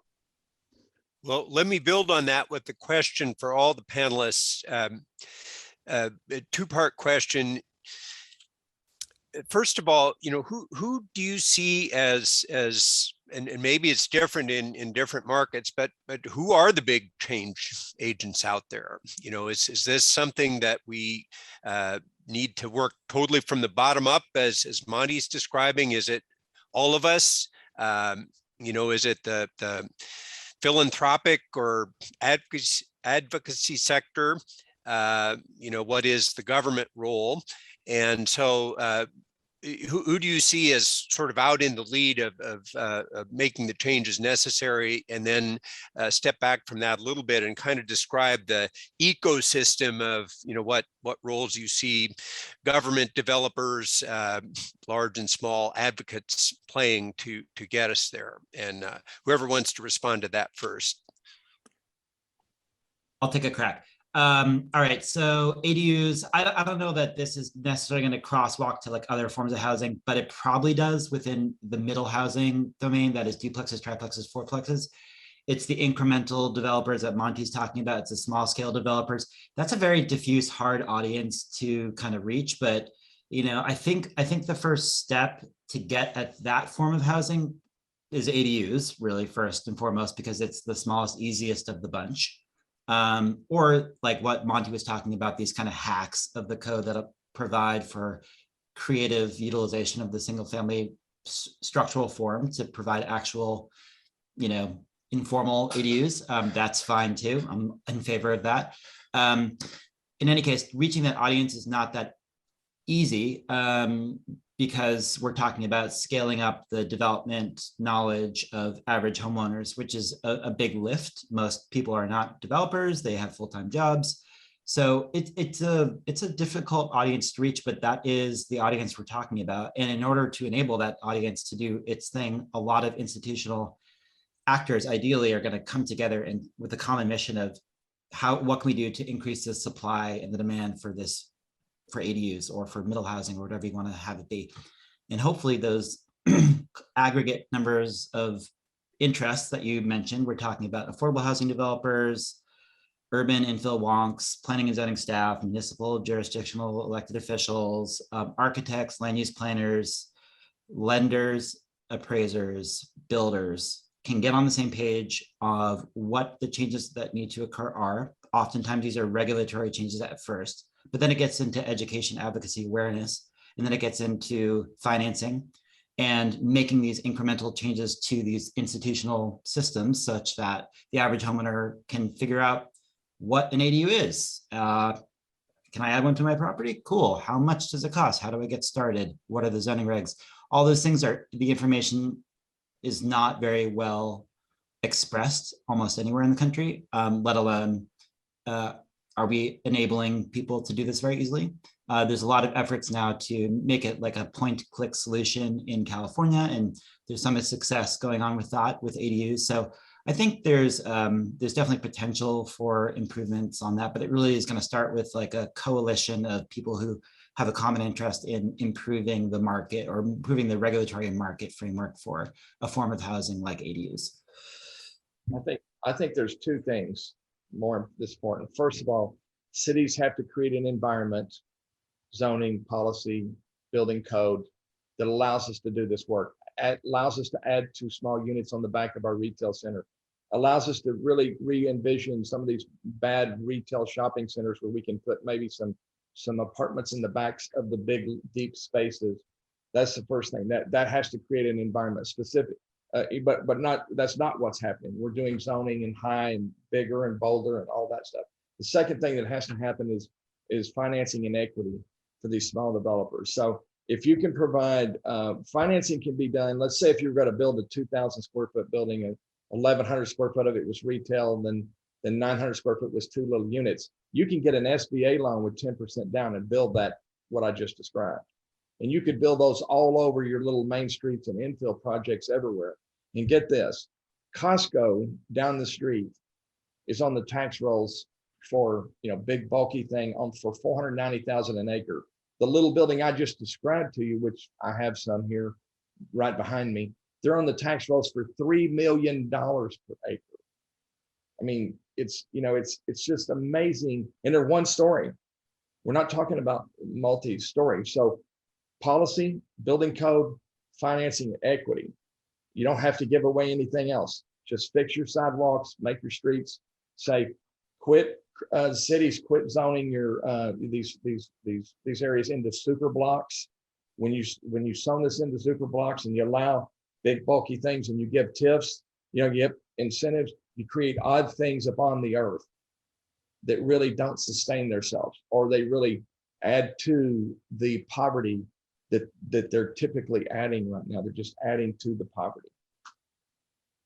Yeah, I think I essentially just want to echo what both Monty and Cole said. And I think what I'm going to say is kind of an easy answer, but also in no way a unique answer. And I also want to acknowledge also not always easy to implement. And I think I read the 2020 H-GAC, the regional housing plan, and sort of saw very similar sort of trends and conversations coming out of that. But I think that, to answer your question just about like this sort of supportive ecosystem, I think my answer just falls into sort of 3 buckets. One is capacity, one is funding, and then one is policies and programs. And so I should just caveat this by saying, what I'm going to share is obviously just from my experience and my work, and should no way limit any local official from thinking outside of the box.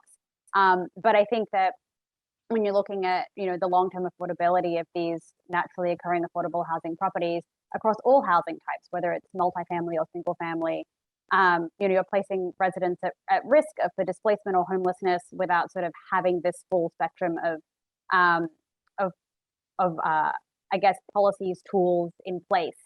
And I think that cities and other jurisdictions sort of have the opportunity to partner with organizations that are sort of doing this great work and share this meaningful commitment to preservation. So I'll talk a little bit about sort of these 3 little buckets just very briefly. I think one, as both Cole and Monty said, is capacity. And I know in previous work that we've done in Houston, we were asked by LISC Houston to do a feasibility study about actually setting up a preservation fund. They had a philanthropic partner that was looking to invest and create this fund in Houston to actually push for the preservation of these properties in the city. And I think in our work, what we found was that there actually wasn't really the capacity of both the developers, but also of various parts of the local government to actually do this work. And so our recommendation was actually for this money, part of it to be actually invested in increasing capacity.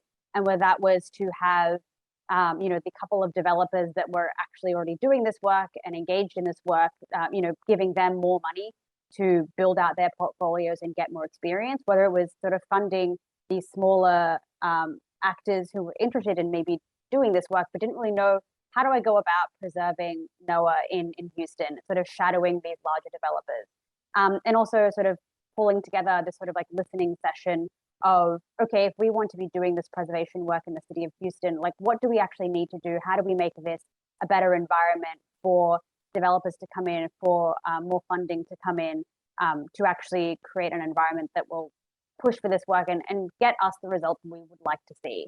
So it is interesting to sort of think about, I think often jurisdictions are worried about, okay, well, we need money to do this. But I think the capacity question sort of pushes jurisdictions to also think about, well, it's not just about money, but it's about having that commitment to preservation and also having that institutional knowledge and agreement across the board that this is sort of what our goal is. And I think that ties into sort of the two other buckets that I mentioned as well. The other one obviously being funding. You can have the capacity, you can have the policies and programs in place, but you also need money to be able to do this work. And I think that is really important. We see a number of jurisdictions in various ways thinking about how to actually raise that money, whether it's through an annual sort of set aside as an affordable housing fund. Part of that money may be coming from a percentage of real estate taxes that the jurisdiction is already collecting, sort of various programs like that, or even using philanthropic dollars to build this pool out.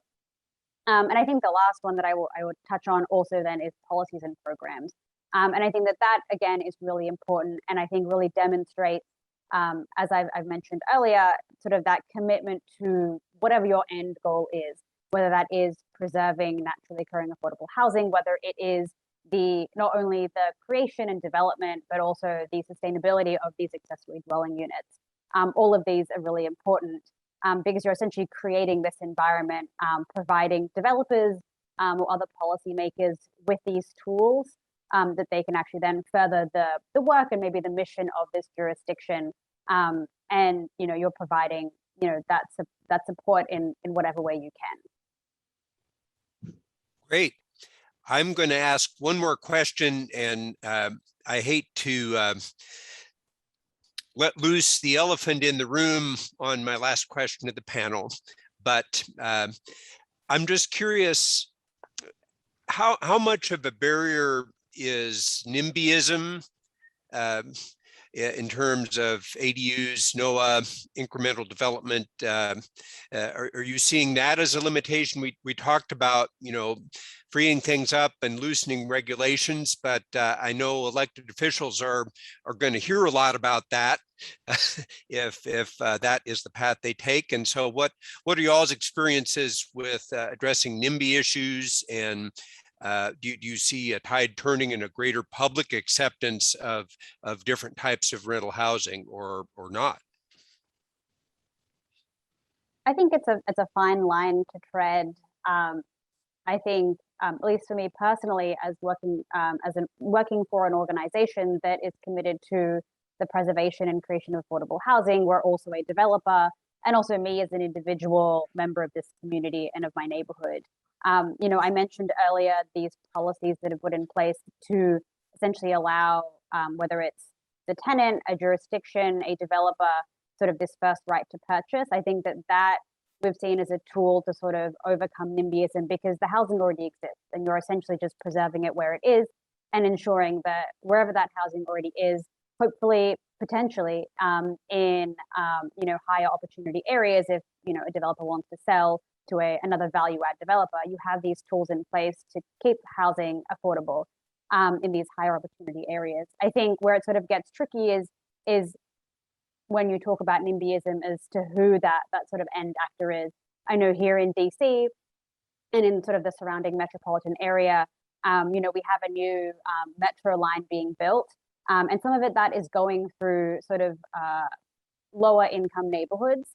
And the intent of the local jurisdiction is to sort of upzone those areas to increase density. But a lot of those communities are saying, well, no, because if we upzone, then it might price us out of these neighborhoods. So, in a sense, they are acting in the same way that NIMBYs might.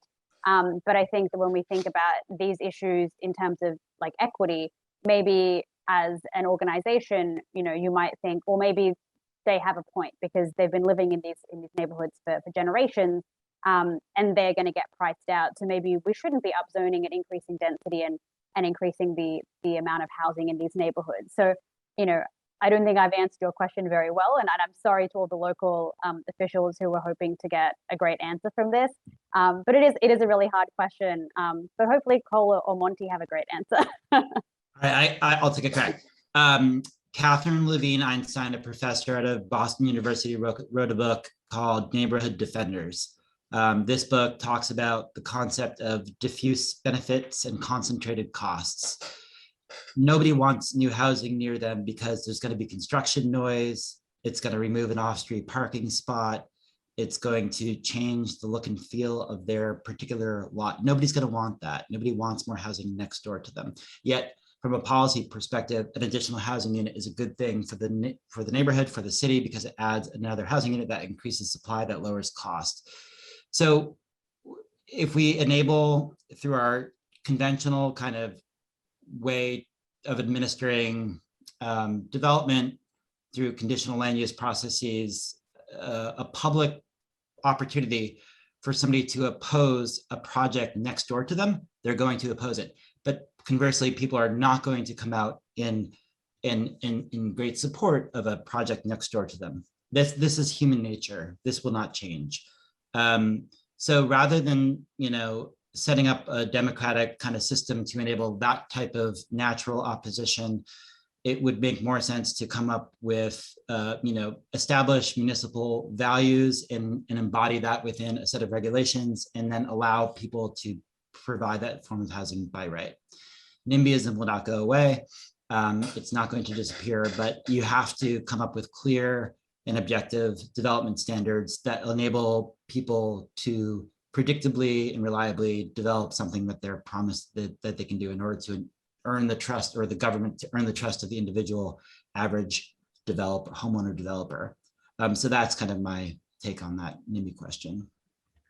So, because of, because city councils have so much conflicts in getting together and presenting a unified vision, because of walking quorums and open meetings and all that stuff. And I'm a city councilman here in Duncanville for a 2-year term. One of the worst things I ever did, and maybe best, but worse too. But anyway, they can't provide the vision. But who can provide the vision? We figured out, we did a community-led design studio. And it's community people that are designing the city now. And they're giving the city council what we want. And when you do things incrementally, and you do, like I just built 3 fourplexes. Okay, and they had retail and flex on the bottom and 2 apartments on the top. Nobody cared that they had apartments. Everybody was okay with that. Mixed use, 2 apartments, on each unit. You put 100 units in, you're going to have all kinds of hell break loose. And so the good thing about incrementalism is you can test things. You can do a little bit and test it and see if it works, and you can do some more. And your code can always be evolving. If it doesn't, if it doesn't work, if something we build, it doesn't kill the whole neighborhood. And so, this has to, in the future, and I know this for sure, it has to be community led. And when I go to a community, when I'm going to change the zoning, I go with a blank sheet of paper with me, not a plan. I never take a plan. I take a blank sheet of paper and we begin to sketch together. And the neighborhood then, I rarely lose a case anymore because of this. And I had many before where I had the whole city council chambers full of people against me with yellow cards. Everybody stand up that's against Monty in his zoning. So that doesn't happen anymore. So it has to, community led, it has to be the way. The city councils are not providing us unified visions.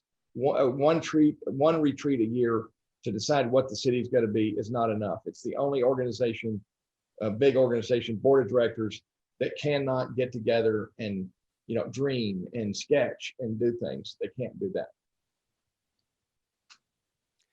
Well, this has been a great conversation. I think you've given our local panel a lot of food for thought. I know we have a number of questions that we didn't have time for, but we are going to go on a very short break now. I would encourage our panelists who are so inclined to continue engaging in the chat, but we are going to take a little break. And on the other side of that, you will hear from my esteemed colleague, Kathy Jansen, who is going to introduce and moderate our local panel. So let's give our panelists a big hand, and we'll see you in about 3 minutes. Hello, and welcome back from the break. I am so pleased to see all of you here this morning, and my mind is blown at some of the information that has been shared thus far. I really enjoyed the previous panel and cannot wait to hear what our current panel has to say on the subject. My name is Kathy Jansen, and I am the Principal Program Coordinator for the Houston-Galveston Area Council, and I will be your panel moderator for panel 2 of Local Folks. I'd like to first invite our panelists to give a very brief, emphasis on very brief, introduction of themselves and what their work in the region is as it pertains to housing. First up, we have Matagorda County Judge Nate Mcdonald. Judge Mcdonald, can you give us a brief overview on who you are and what you do with housing? Yeah, my name's Nate McDonald. I'm the county judge for Matagorda County since 2007. Housing's one of those things that I work on, frankly, day in, day out over the last 15 years here in Matagorda County. And certainly at the Houston-Galveston Area Council, we have the opportunity to work on all things regional, housing among them. So I believe that most of my regional housing work is done at the Houston-Galveston Area Council. However, I will admit that I've done quite a lot of work in procuring builders for my county outside of our county, and more on that in a moment. Excellent. Very excited to learn more about your work in courting builders and building your community. Next up, I'd like to hear very briefly from you, Mayor Pat Halsey of the City of League City. Welcome, Mayor. Oh, you're muted, sir. It's not a Zoom meeting unless that happens at least once. No worries. There you go. Well, we got that out of the way. We can move on. Yes, sir. Our dealing with housing pretty much deals with development-driven people who come in. We have had over maybe the last 20 years tax-financed projects, and most of them have been perceived as general problem areas. We're a community, about 14% Hispanic, about 7% African-American. We're not driven by the public housing that others are, or low to moderate income housing, but average income housing does affect us because as baby boomers, as we grow up, our children grow up, we'd like them to live somewhere close to home. We're seeing an influx of seniors come into our neighborhoods that don't want the problems of home ownership, and they're looking for different ways to make things happen. We've got senior plus living, and I think it's indication of what's coming in front of us that, we're going to have to open the door. We're not the most inviting place on the planet to apartments. There is a general perception within our community that apartments equate to problems. And even, I said at our prelude to this meeting, Seth brought a project to us, which was rehab of apartments that have been there 15 or 20 years to spend a lot of money. And we basically turned them down, and I guess from my point of view, by turning them down, we just opened it up to the very problems that we're trying to protect the community from. So we've got some education to do on what these housing projects will do. And I think especially to our elected officials and to our citizens. I'm very interested in hearing in a moment more about how you guys plan to balance that housing need and housing choice. But I want to give our other panelists plenty of time to introduce themselves as well. Next, we have Tanya DeBose. Tanya, tell us who you are and your relationship to housing here in the Houston-Galveston region. Sure. I am the executive director of the Independence Heights Redevelopment Council, where I do more community-based work on the ground to stabilize home ownership in our community, but also to look at other opportunities to create housing options for and create communities that make places where everyone can feel at home. Well said. And last but certainly not least, Jonathan Campbell. Welcome, Jonathan. Tell us just a quick bit about who you are. Sure, thank you. Good morning. I'm with Southeast Texas Housing Finance Corporation, SAF. We represent 20 jurisdictions in the Houston area, 9 counties and 11 cities. We issue multifamily bonds to facilitate development or rehabilitation of affordable housing projects. We've issued just under $1 billion in bonds, which has facilitated 14,000 units in our territory. And we also administer a statewide, or rather 5 statewide single-family programs, and have facilitated $3 billion in favorable financing for first-time home buyers. We've invested $125 million in down payment and closing cost assistance that has assisted 20,000 first-time home buyers. And we also have a home buyer education program, and we've educated 30,000 first-time home buyers across the state. Wow, that's really impressive. Well, thank you all for joining us today. Gonna dive right in. Really, if we had a theme for today's meeting outside of just rental properties, I think it would really be something that Mayor Halsey said during our sort of prep session for this, which is planning for diverse housing options, specifically affordable rental options. It tells the story of our community's future, and it really lets us know how we're going to be able to accommodate those individuals who care for our community. So I'd like to jump right in on the subject of accessory dwelling units and naturally occurring affordable housing. Where, if at all, do you see those tools fitting into your community and strategies that you implement? I'd like to start with you, Mayor Halsey, if I might. Well, I'm sure I'll stir this up. The truth of the matter is that when you look at our community, we have grown to be an upscale community. Average house cost is somewhere between $400,000 and $500,000. And one thing that I see is that once people in my age bracket and older get to that level, they don't want to be interrupted. They want to have a small community. They don't want all the attractions that the urban centers have and the problems that the urban centers have. And, you know, if we come to a city council meeting and talk about apartments, I mean, we get, you know, we may not get anybody to a meeting, but we get a huge turnout. They are just against them. The other side of that coin is what I started to say earlier. As we age, we all have children. One of the things that makes family community bind together is that our children hopefully can stay somewhere in the area, find good jobs, find affordable housing starting out. Grandkids, at least in my case, are paramount. We just love to have them closer. But I have one in New York City and I have one in Fort Worth because there's nothing here for them to do unless they're an engineer at NASA or petrochemical person. So we put a lot of focus on that.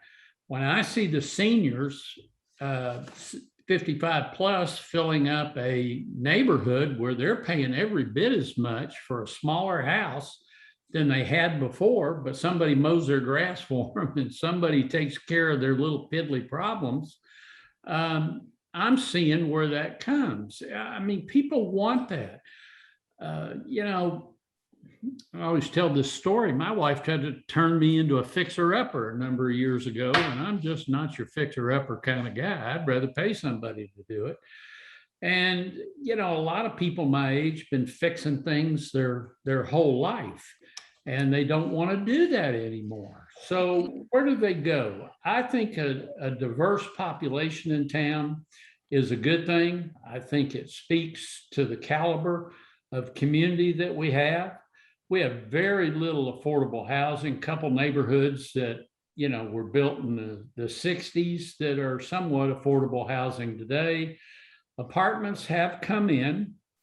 We sort of allow them on a case-by-case basis. There's no specific policy other than nobody wants to stand up and say, I'm for an apartment. But yet, when kids get out of high school and they stay, you know, cost of education's gone through the ceiling, they're staying closer to home. What are our options? Affordable housing for them or living with us? And there's a lot of us that would like them to grow up, and living with us is not an opportunity. Now, my wife's screaming from the back room. No, that's not true. We want our kids here. But anyway, those are the issues that we're facing.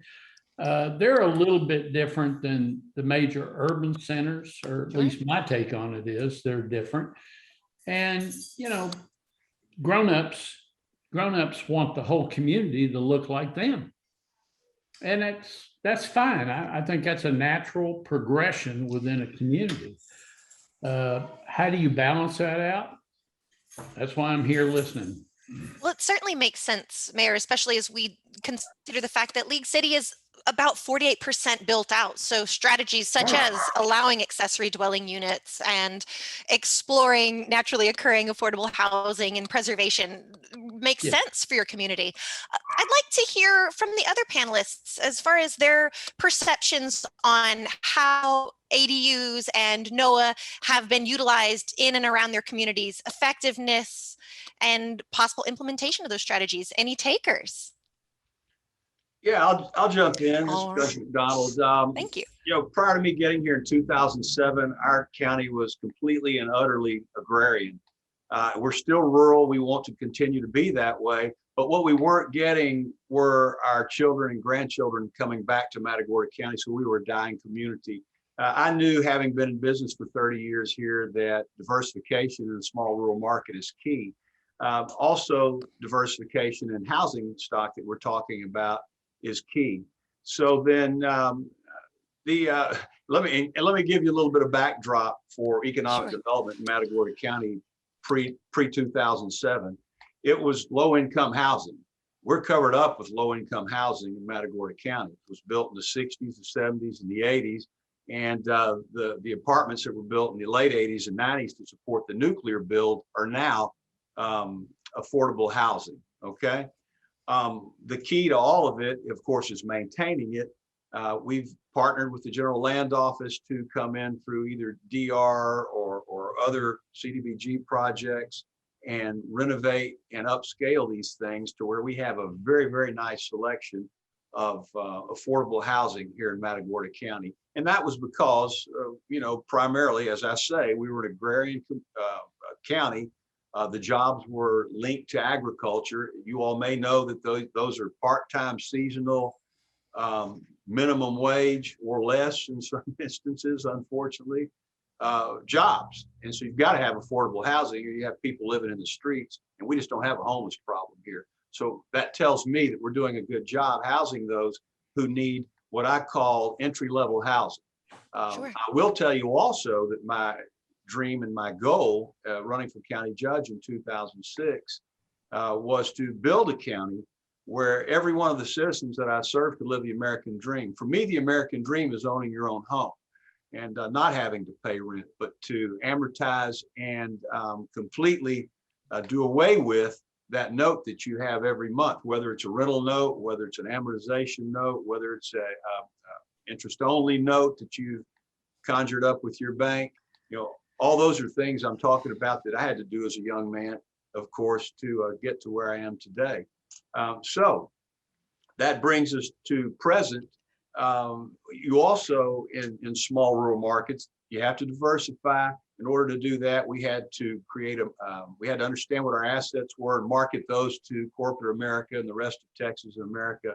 We've done very well at that. We've created tens of billions of dollars of investment. Not created it, it's here. It's on the ground performing, providing almost 4,000 new direct jobs, close to 5,000 direct and indirect jobs in a county of 36,000. So we've gotten there. Our Achilles heel, though, is the housing.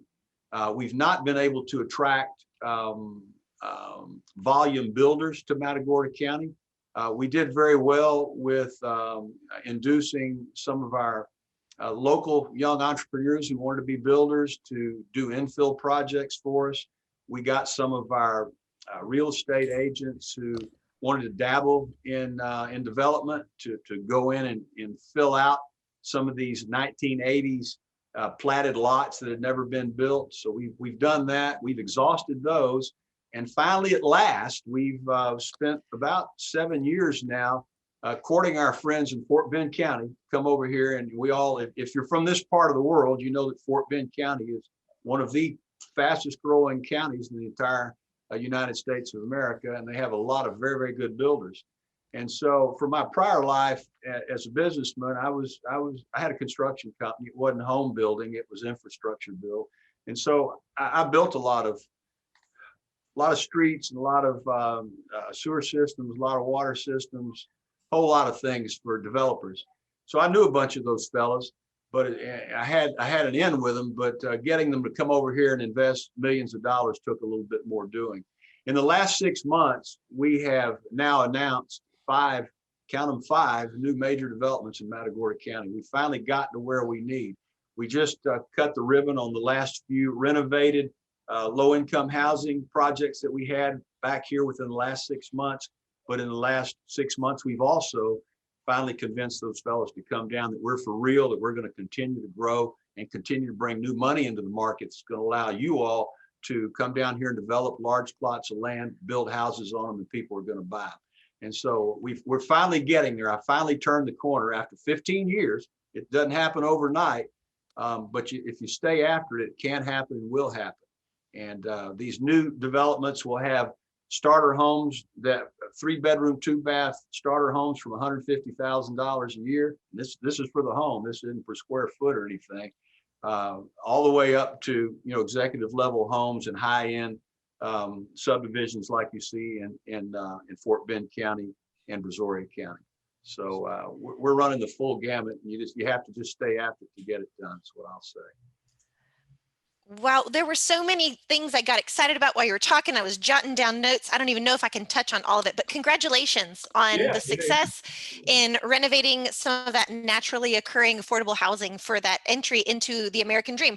Although I would say that some of what we heard earlier in terms of the renter profile, how it's changing, and what was once the consideration, people wanting to own, people wanting to maintain, that may not be the driving force for all individuals now, which is, to your point, why diversity is so important. And you spoke a bit about the history of Matagorda County. That got me to thinking, Tanya, this is a huge driving factor in the work you do. In fact, historical perspective, I think, informs more inclusive housing practices.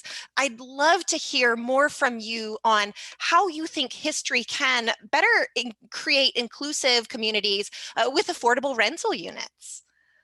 I'm sure. Thank you.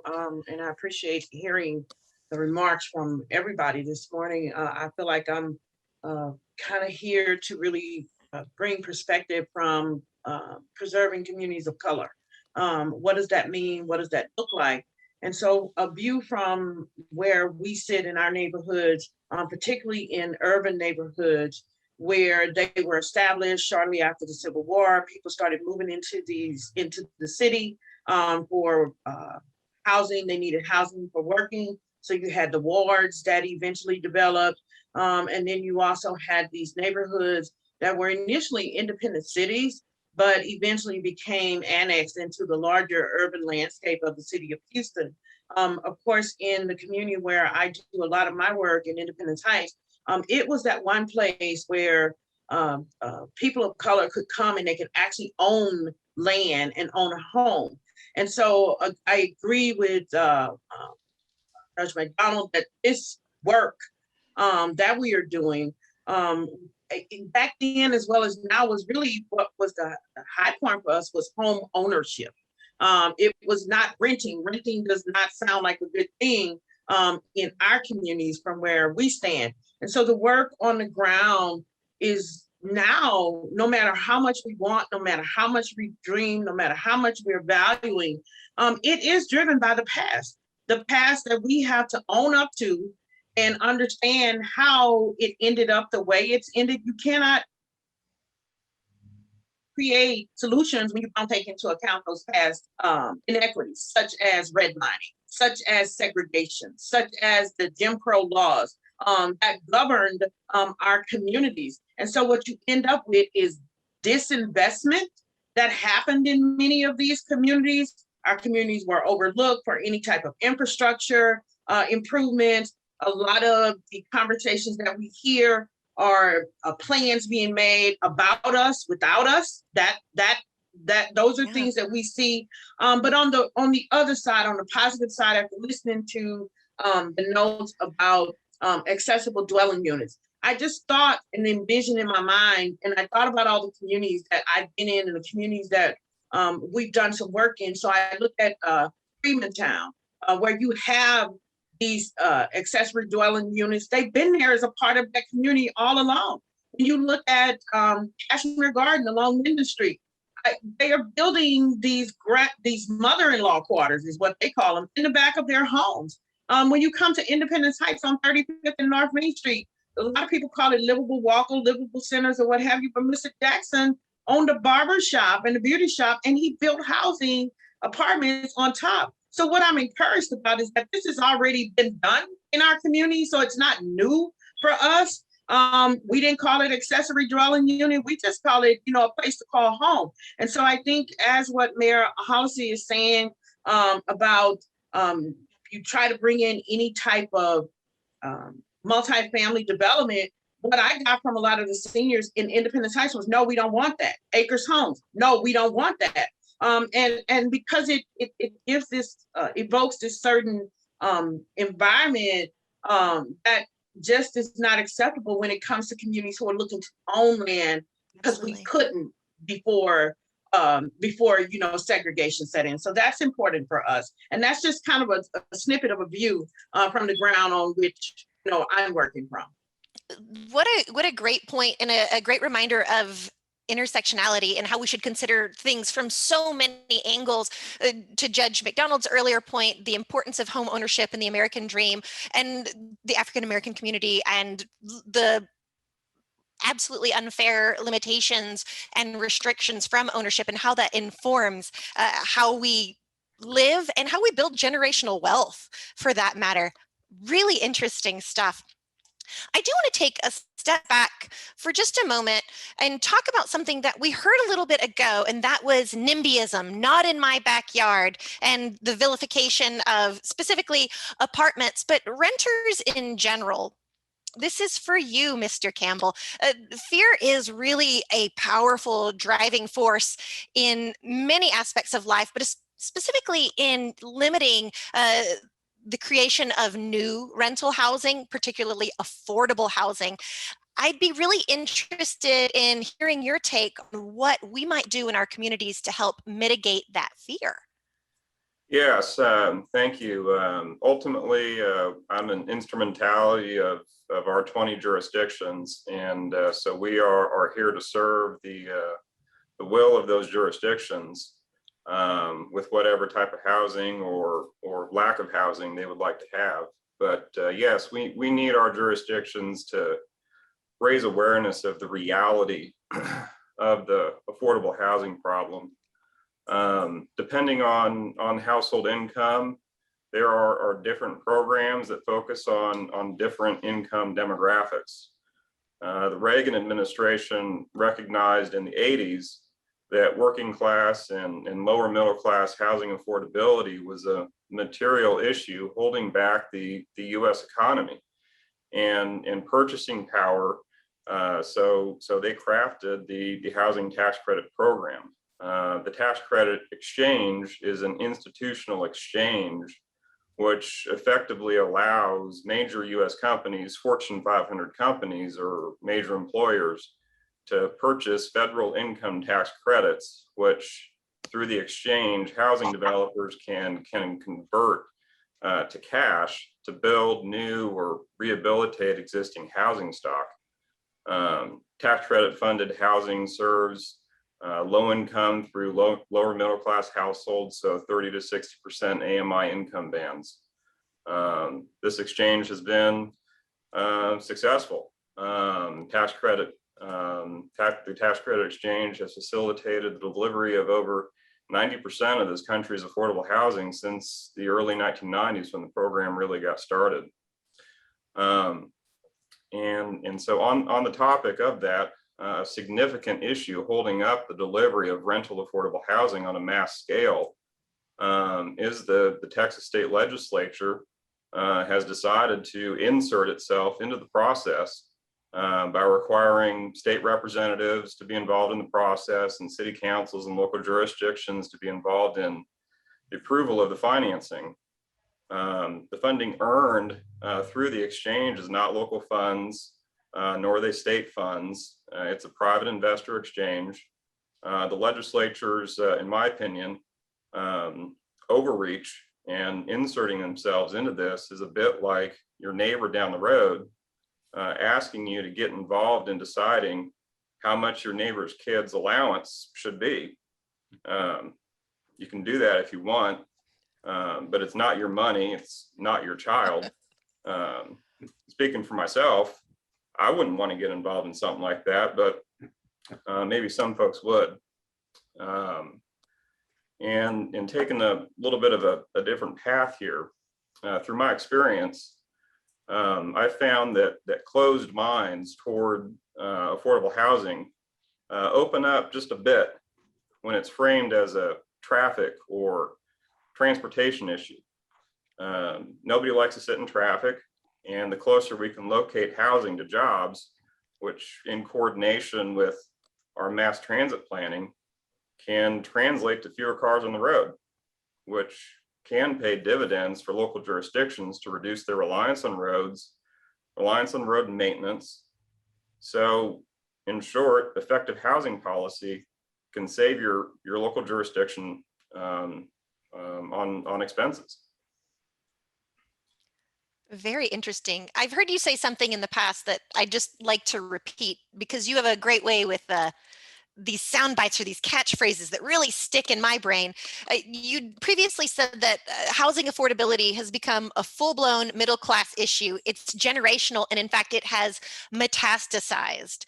Do you have anything to expand on with that? Yeah, housing is a dependent industry, and the issues that we are seeing in the housing industry are the results of globalization. And our workers are competing for jobs with folks in China, in India, in South America, in Europe. And we are seeing our wages are not able to keep up with inflation, with rising costs across the board. And so I would say failures of our education system to maintain a competitive workforce has metastasized to translating into what we are seeing now in the long-term trajectory of our inability to provide quality, affordable housing for our population as a country. Sure. And more recently, what we've seen with COVID, with trade wars and shutdowns, is a breakneck acceleration of the affordability crisis. And our inability for 12 months, 18 months around the country, our inability to deliver housing it is going to take us decades to recover from this. And it is going to further accelerate the next generation's ability to save up enough money to buy a home. And that retraction of the purchasing power of the middle class has been replaced by institutional investors coming in and buying up entire subdivisions and turning single family subdivisions into rental housing. That is the beginning of the end of the middle class. Ooh, that's a heavy and heady topic to close on. And sometimes when we get to these sort of global issues, it can feel insurmountable. So I'd like us to drill down and talk about the changes we can affect in our communities, the positive things we can do to really start meeting the need and try to sort of ebb or stem the flow of loss here. When HGAC developed the housing plan a few years ago, you were a part of that process, Judge Mcdonald. When we developed that, those 8 challenges that were identified, one of the big things we heard about, particularly from our more rural or smaller communities, was a lack of developer or builder interest in those communities outside of the dense urban core. How do you get folks to want to come build in those communities? I'd like to hear, one, if you guys have seen any change in terms of developer or builder interest specifically for properties that are intended to be rented, and 2, what strategies you think smaller communities might implement to really build that up. I'd like to start with you, Judge Mcdonald, if I could. I know you have some successes. Yeah, we do. But again, I go back to my previous remarks, and those are that we've got plenty of affordable rental housing here in Matagorda County. What we don't have is senior housing. That's the only chink in our armor at the moment. However, I look forward to working with Mr. Campbell, perhaps, to address that, since he's on the call with us today. And I believe we'll get that answered as well.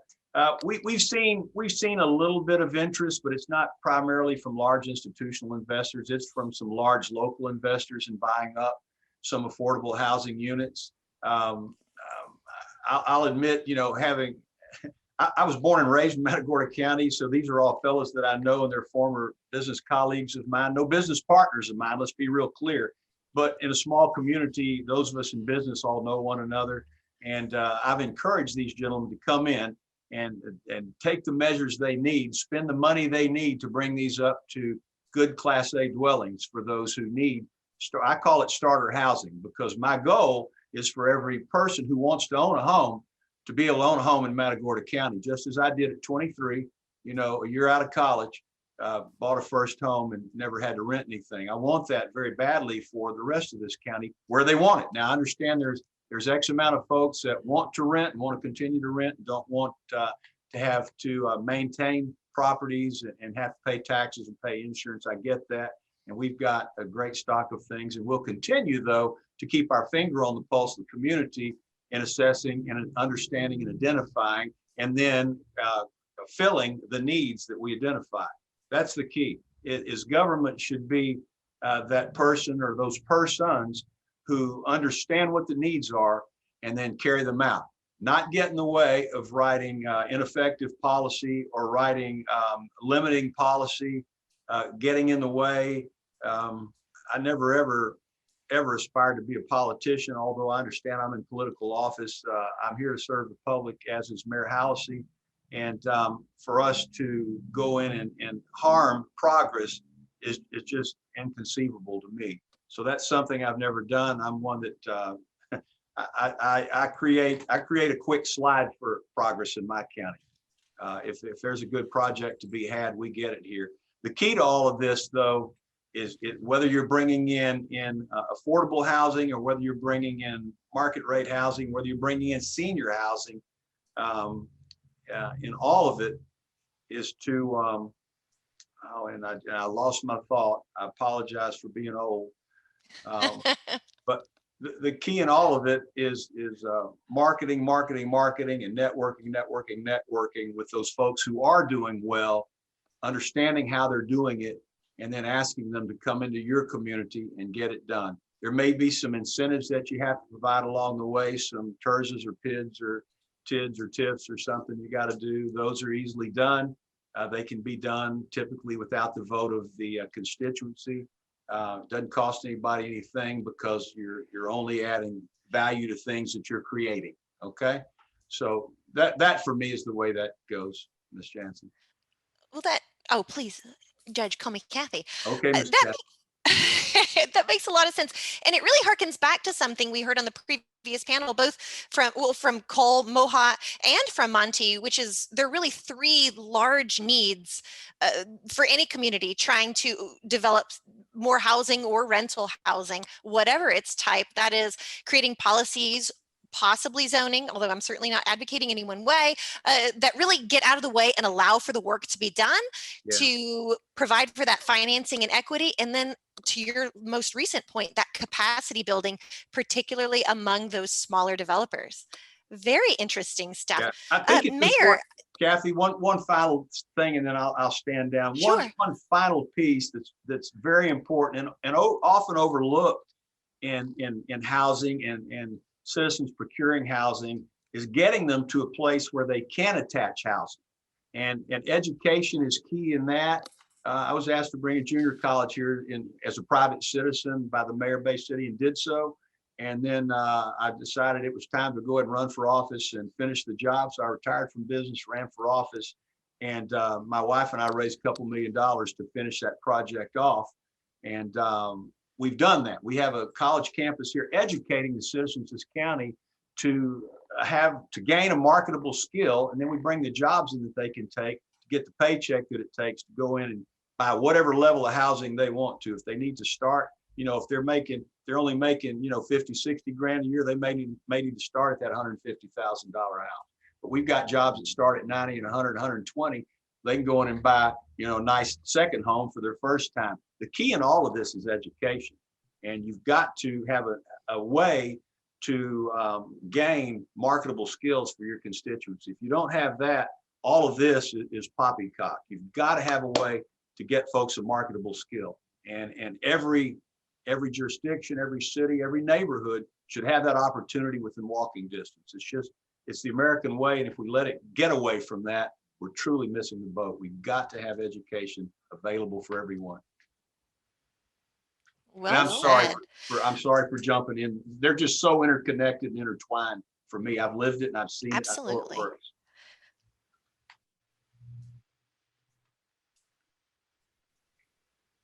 Absolutely. Speaking personally, I get excited and I don't blame you one bit. Oh, Mayor, I see you're starting to speak, but you're muted. Forgive me, folks. I've turned off my camera since I think I'm having some connectivity issues. Mayor, did you have something you wanted to add to this?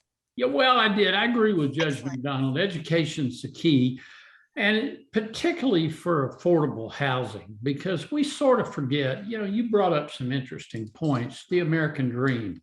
American dream was home ownership, and we should be promoting that at every turn. I don't want to give the impression that we are anti-apartments here. We have big national developers come in and they put together neighborhoods, and there's not one of them in this community that does not have a apartment component.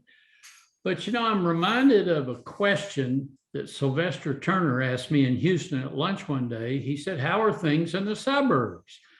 And I said, well, things are great as long as you keep growing. The port is growing, the petrochemicals growing. But when you see apartments that are coming in, like we have in our town, that are $2,000 and $3,000 a piece for a 1-bedroom, and if you're lucky, a 2-bedroom, my question always is, why, if you're going to pay that much for an apartment, why not get the benefits of home ownership? It just doesn't make any sense to me. It seems like a natural progression to get out. We had people come to see us a couple of years ago that wanted to build homes that were set up in quadruplexes. They were rental properties. They never got their foot in the door, but it was an interesting concept because at the time, NASA is letting a lot of people go. Contractors letting a lot of people go, which is a big part of our economy. Oil and gas goes up and down. People are moving across country or in the area and out of the area. And before they buy, they're looking for a place to hang their hat so they can kind of scope out where everything is. There is obviously a demand for it because people are asking us about it. I don't know. It's, to go to a city council and educate them about tax credit financing, what does that really mean? I mean, what I hear more than anything is, oh my God, the second the federal government gets involved, we're lost. We got more rules we have to follow. And I'm not sure that it's our job. We don't tell major developers that come to town where they can go and get their financing. That's up to them. You know, Seth comes to us with a project and they're willing to finance it.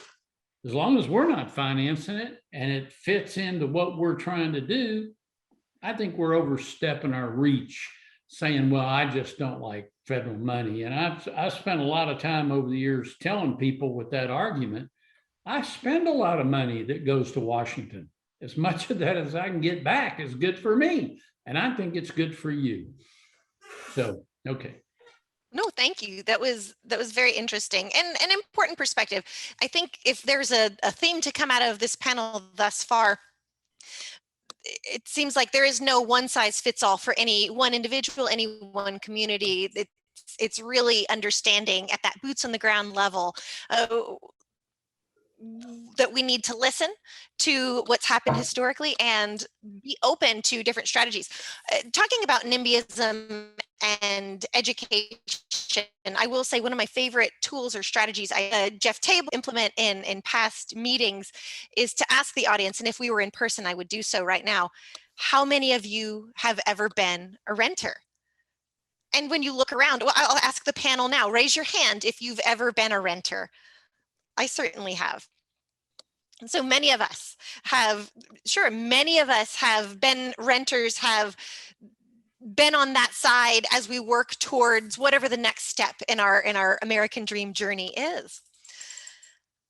Before we get to audience questions, I do want to encourage audience members, if you have any questions for any of our current panelists, please do put them in the chat. We'll be happy to touch on those in just a moment.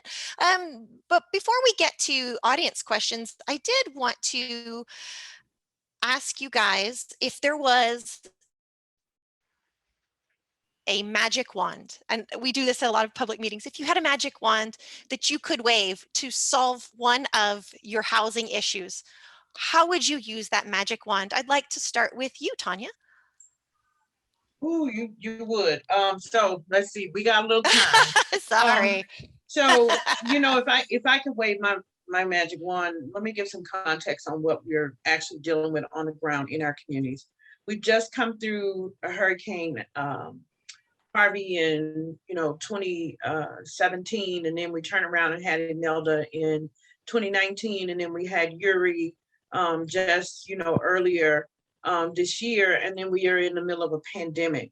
And so all of these natural forces have impacted the way we live in our communities. And so when you have a community of older but yet stable and well-built housing, most on pier and beam, Uri, even though there may have been repairs to a roof or foundation, Uri exacerbated that because the pipes were exposed. And so you ended up with another disaster in homes with no running water. So when we're on the ground in communities, if you don't connect with the community, you don't know those things because you cannot see them from the outside. To add to that, flooding is a huge issue. And what we have in many of our communities is these mitigation projects, and sometimes mitigation brings about displacement. And so we're already up against the pressures of being displaced in these particular communities for reasons that sound reasonable, but at the same time, where are we going? Because you just heard, we may not be able to afford to live over here. We may not be able to afford to go to the suburbs. So the next option will go out to the rural areas where we're being welcomed. But how does that get us to these cities where the jobs are and where our kids are going to school and we go to church and all of that? And so you have all of these forces that we're having to reckon with on the ground in communities.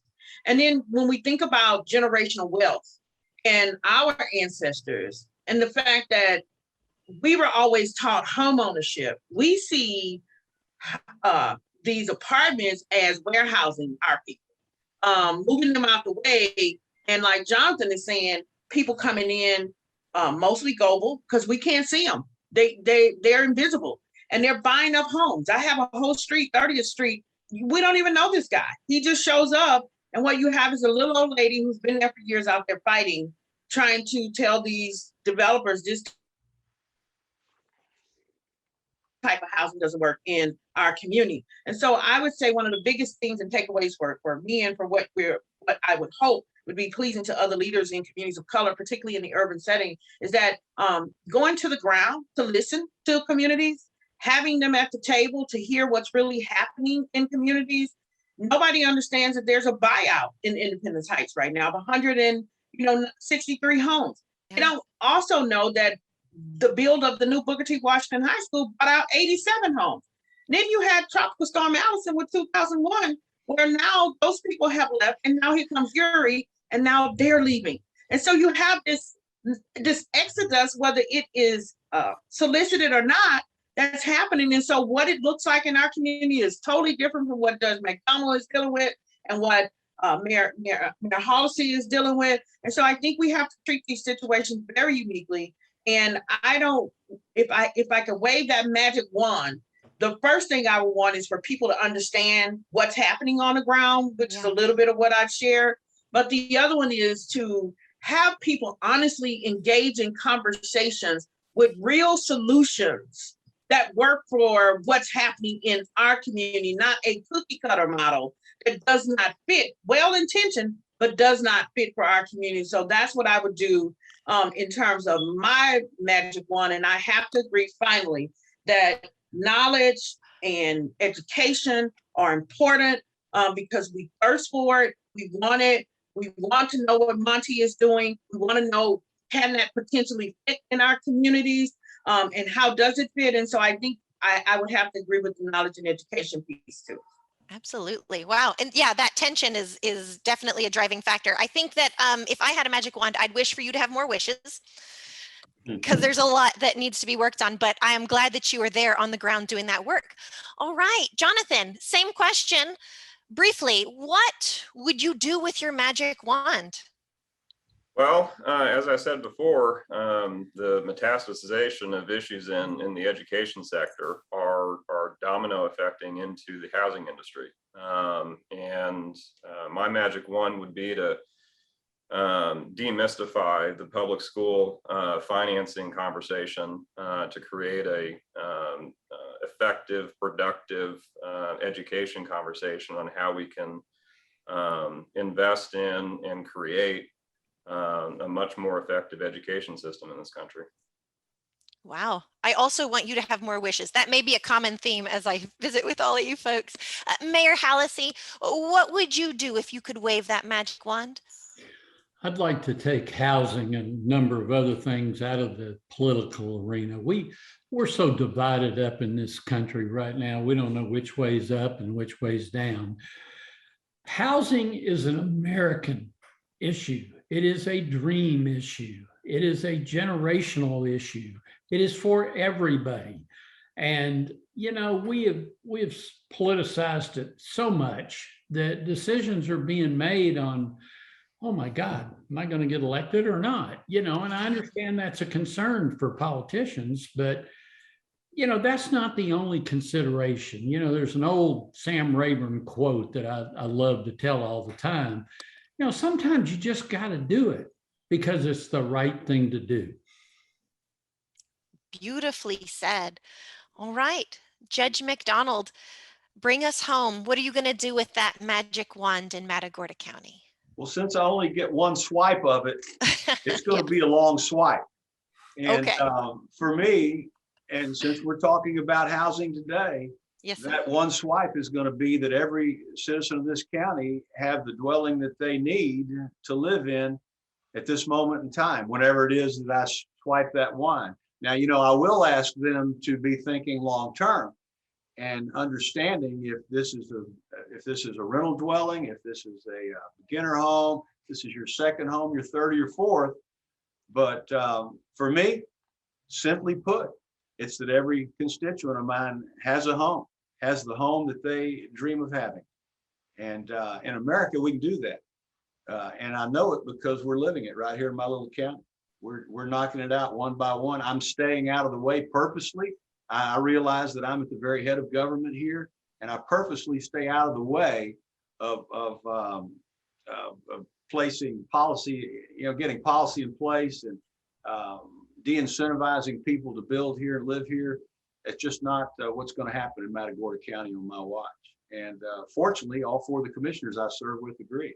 And so we come out of there in a unanimous way and provide opportunities for developers to come here, for young folks to go in and do whatever it is that they want to do, and we'll help you do it.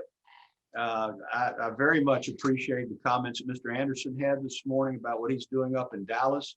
I'm gonna put that in my little pea brain here and see if we can't do some more of that. We certainly don't stand in the way of it. And when we have folks that come to our permitting department and want to do it, I always get that call, well, Judge, we don't have any policy around that or permit for it. My answer is create one and get it done. And by God, we do. So that's how I'd wave my wand, is to get that housing for everyone that wants it and needs it. Every last one. I would love to see that happen. In fact, I would love to see all of the poignant and insightful comments that you guys have made today come to fruition, and I have high hopes that they will. It doesn't look like we have any questions, mostly just praise in the comments for the panel and the insightful pieces of information you've shared with us today. I'd like to thank each and every one of you for your time today, for joining us as panelists. Don't worry, folks, the conversation does not have to stop here. If you have additional questions, if something pops into your mind, or you think there's an opportunity for a professional connection to get some work done, the resources are here. If you have questions, want more information, want to look at a presentation, simply log on to h-gac.com/housing. The information is listed there. You can also email any of us at H-GAC and we'll be happy to answer your questions. With that, I'd like to thank this panel, our previous panel speakers, and everyone who attended today. Have a wonderful and safe weekend. Thank you.